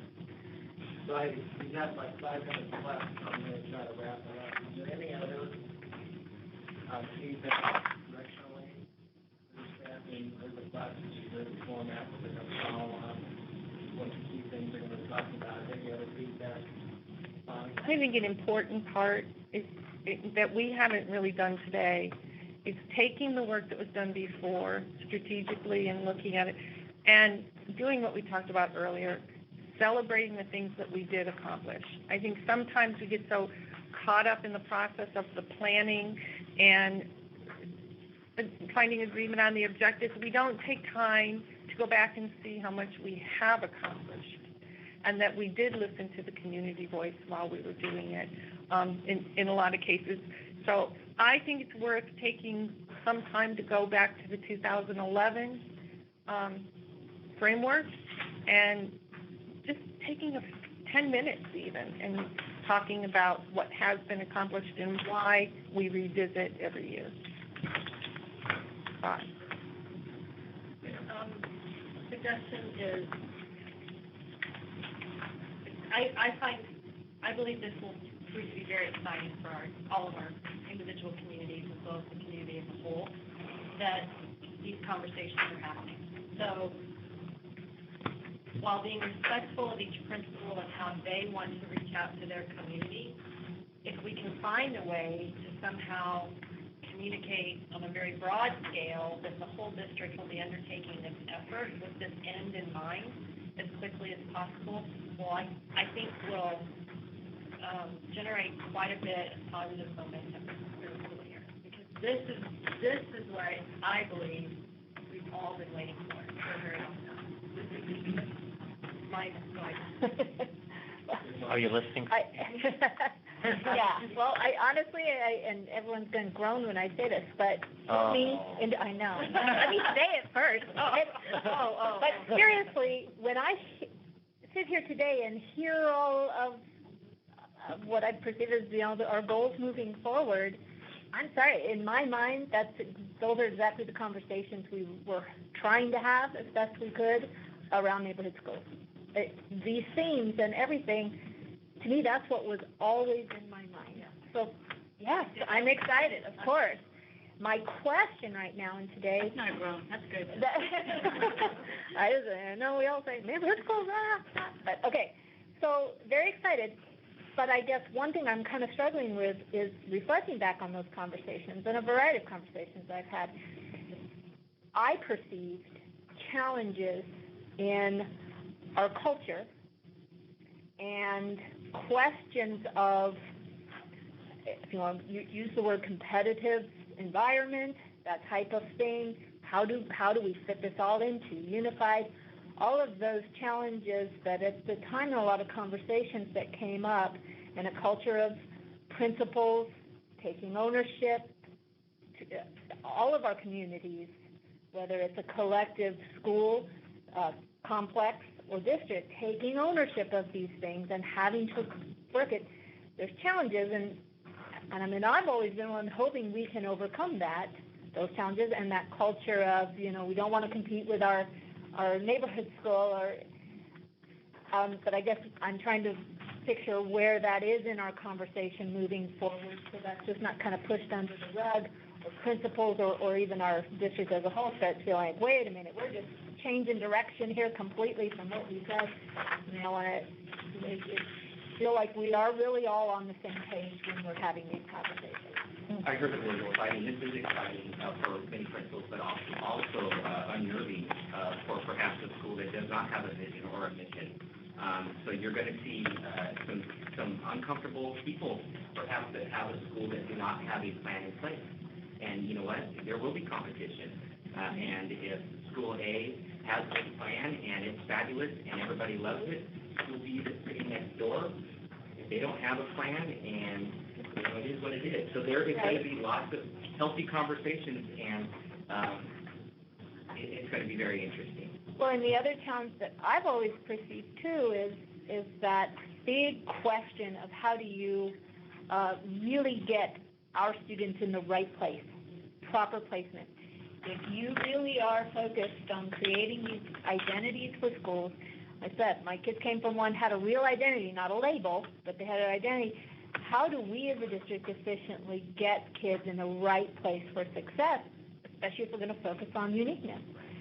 So that was another challenge, I think, that in discussions in the past, we hit that little roadblock, didn't know how to get past it. So the Navajo Pueblo neighborhood is a perfect example of this. Although they run parallel to each other and separate, they do have their challenges when it comes to kids and getting kids in the right place. So it is a delicate dance between identity and working within a school-wide or district-wide system. Well, and I always think of the question, ANLC. I've heard, so much about ANLC, what it was, so the philosophy is what it is. If you really stick to that and create something very, continue to work on creating that identity, it cannot be an overflow school for Hopi. And we have to know that. We have to Trust that. me, it's not an overflow. It can't be, and I get it. It's not because. And it's not. Trust me. This is what I'm saying is any concept of we'll water down ANLC. So okay, we have to let go of that as a district, and if. One of the things I want to be careful is that a framework that was provided is not become a tool leverage being more unique or distinct to attract, but it's about student achievement and the processes and strategies that our kids are learning. I don't want to lose that in this conversation because I just had a sense all of a sudden this is about, hey, here's how we're going to run with this because we are different. Careful with that. Yeah. I mean, that's a part of the vision. And sometimes the programs and the programmatic changes are a part of that. And that's why I want folks to start thinking a little more than just this year or even next. Where do you want to be out in the future? Well, I completely agree and that's why student placement and getting the kids in the right place for their success, it is connected to achievement. If that learner is going to thrive in an environment like ANLC, or if they're going to thrive, we as a community, we as a culture have to start looking at that more and understanding. Yeah. Sorry. Thank you. I have a clip by two, but there are two hands. Sorry. Karen and George here. One comment, one question, I'll be very fast, but I just want to acknowledge the significance of the conversation that allows space for the tension to be revealed between guided autonomy, teacher autonomy, physical autonomy, and systematic unified. Because I was reading the principal's comment, and there's values within the principal's comment. Very much need guided autonomy, need to be allowed to take some risks, need to work with their communities and do things that they believe are right for their kids and their community. And then the request and very much have need to be systematic in certain places too. So for us to have conversations about where we do which, I think amongst this group is significant to have a shared understanding. So I'm thrilled that started here. That's going to be ongoing forever. But I do have a process question to go back to Board President Sneed's comment about looking at the previous 2011 strategic plan, and I heard the principals recommend, hey, celebrate where we knocked it off and say, done. And we look at that. So I'm wondering where that work happens. Does that happen? Is the request that some of us do that before we come back to the board meeting, or does that happen in a board meeting just so that we're prepared for where that is? I think we need to do it and bring it back when we have the work study discussion on the timeline. I think we need to come and bring that back too and say, here's where we've achieved. And here's ones we're working to move forward on top of what was developed, that Steve's going to develop and give to us. Fantastic. Just want to make sure that was. So I'm glad you volunteered to head that up. Well, I think there's a lot of people in this room. The organization and the group is going to do that work, but I'm glad that we tease up where it's going to happen so we don't surprise person coming back to the board meeting that we've had that conversation before. I see, well, Dave, you made a comment, I guess maybe a little notice when we talked about one school playing with other school competition. I think that's been said, well, it's not a knock, but you need to make sure, if I'm in a school that doesn't have a plan, as a parent, that's not, you need to carry it. Yeah. Strong principals that aren't quite sure how to navigate this process. And I think it's coming on you, that niche, to make sure the schools that are struggling, Well, some of them have plans, but they haven't looked at them and dusted them off since 2004. So that's part of what we have to do. I mean, it's there. It's just that it's been sitting on a shelf collecting dust, and it's now got to be front and center. I just think that it's a little bit of motivation for our building principals to stretch and to take risks. And if they have become complacent, let's disrupt them and let's have them do what's right for kids, period. So I think that's been my job this year. Yeah. It's to support our principals to make sure. But I always struggle with the competition between schools. I mean, It can be healthy. And that's what Dave has to he has to keep it healthy. That's his job. Oh, you can ask the principals, they have it innately within there. I mean, they compete against each other. I don't, you know, So what's this? Well, again, you guys were talking about, the difference of schools and some of the competitiveness and things, and we are starting with some additional marketing, talking about one size does not fit all. And we have many programs, and the different programs are different schools to meet the different needs. And we've seen that in enrollment requests this year. It's amazing, some of the families that I've talked with, and when we've talked about where is a good fit for their student, and we've really talked about that versus I live in this neighborhood, I'm going to the school. We started talking about what is a good fit. I actually brought several families back from Basis and a couple from Brophy, having that same discussion with them about what is a good fit. Matter of fact, one, it's interesting, set of twins, they're juniors, one of them staying at Brophy, one's coming back and going to Arcadia, because the one, it was really a good fit for him and Brophy was not. And so I had those discussions with those families, and the emails I've gotten back from those families have been, thank you for taking the time to do it, because that's what we've got to be doing. So that's our focus, is where are those good fits? And we're really starting to key that up. Yes? Yesterday I shared this with our parent marketing committee, and those people are passionate about SUSD. They love our schools and they love our district. And that two parents in there said, I've got fourth graders, and I'm thinking about moving or looking at another school, depending on middle school, and, what's the right fit for my student. And they never even thought about maybe a K-8, that, ANLC and their arts and that being another option. They were virtually looking at their home school or another church. Mm-hmm. And so just opening our eyes to what all the different options are and why, that a smaller school that is K-8 maybe is a little less intimidating or has a different niche or a unique program offering. It not only changed people's minds and then saying, oh, well, I know this person there you can talk to. Those are the kinds of connections, because I think that resonates with everybody when they start to recognize that, it's not so much that there's competition, but that there is something unique and an offering for everybody in our district somewhere. But this list could be longer, 6 months from now, right? I just want to make sure that we are providing flexibility. Oh, yeah. Okay. Or are we at our financial max of how long this list? Well, that's what I. Well, and that could be, but that could be too. And then it's going to be okay, governing board. Here's all the list of what we'd like to do, and here's our priority. Do you agree with our priority to make that happen? Yeah, we've got to put it together, right? In 2 years, Mandarin will be here. That's our prediction. That's my prediction. Looking into the curriculum. All right, we're going to wrap it up. Obviously, I'll summarize. I don't know what the next steps are, but you'll have to. Board agenda. Thank you for your Wait. Bonnie, we need a motion to, yes, Well, we have two last things.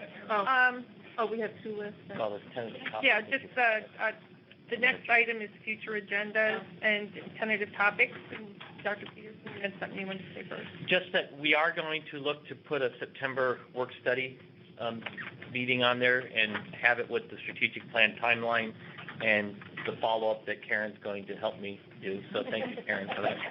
And well, I have a date, the 17th. Was it the 10th or the 17th? No, the 10th is the Okay, 17th. 17th is everyone. Are you guys available? Yeah. Thursday. Oh, sorry, I'm in August. Sorry. Okay, September 17th. Yeah, let Sandra know on that. Yes, it's Thursday. Put me as a yes. Yeah. Certainly. Put me as yes as well. Before we close, can we celebrate the opening of the new school year and all the great work? Absolutely. Everyone in the. I want to thank everybody for such a smooth opening. Love that. And I do want to say, everybody, the climate on our campuses is completely different this year. The override made a huge difference. Mm-hmm. Lowering class sizes, restoring specials, bringing folks back made a big difference. The pay raise, those things made a big difference. So we're very excited. Just one last plug I want to do, and that is with Community Ed and what Chris has been working with Soul, is we are entering into a partnership agreement with the Ice Den in both Scottsdale and Chandler. that they have how many hundreds of hockey players? 435 hockey players that come in to live here and play hockey. And they've agreed that we will be the exclusive provider for them. And so we've already started Soul this year with 100 kids, which is about 40 up than what we did last year. And we have the potential to really knock it off with this. So tomorrow the big teams really start hitting, and we are going to be their sole provider. Yay. Good fun.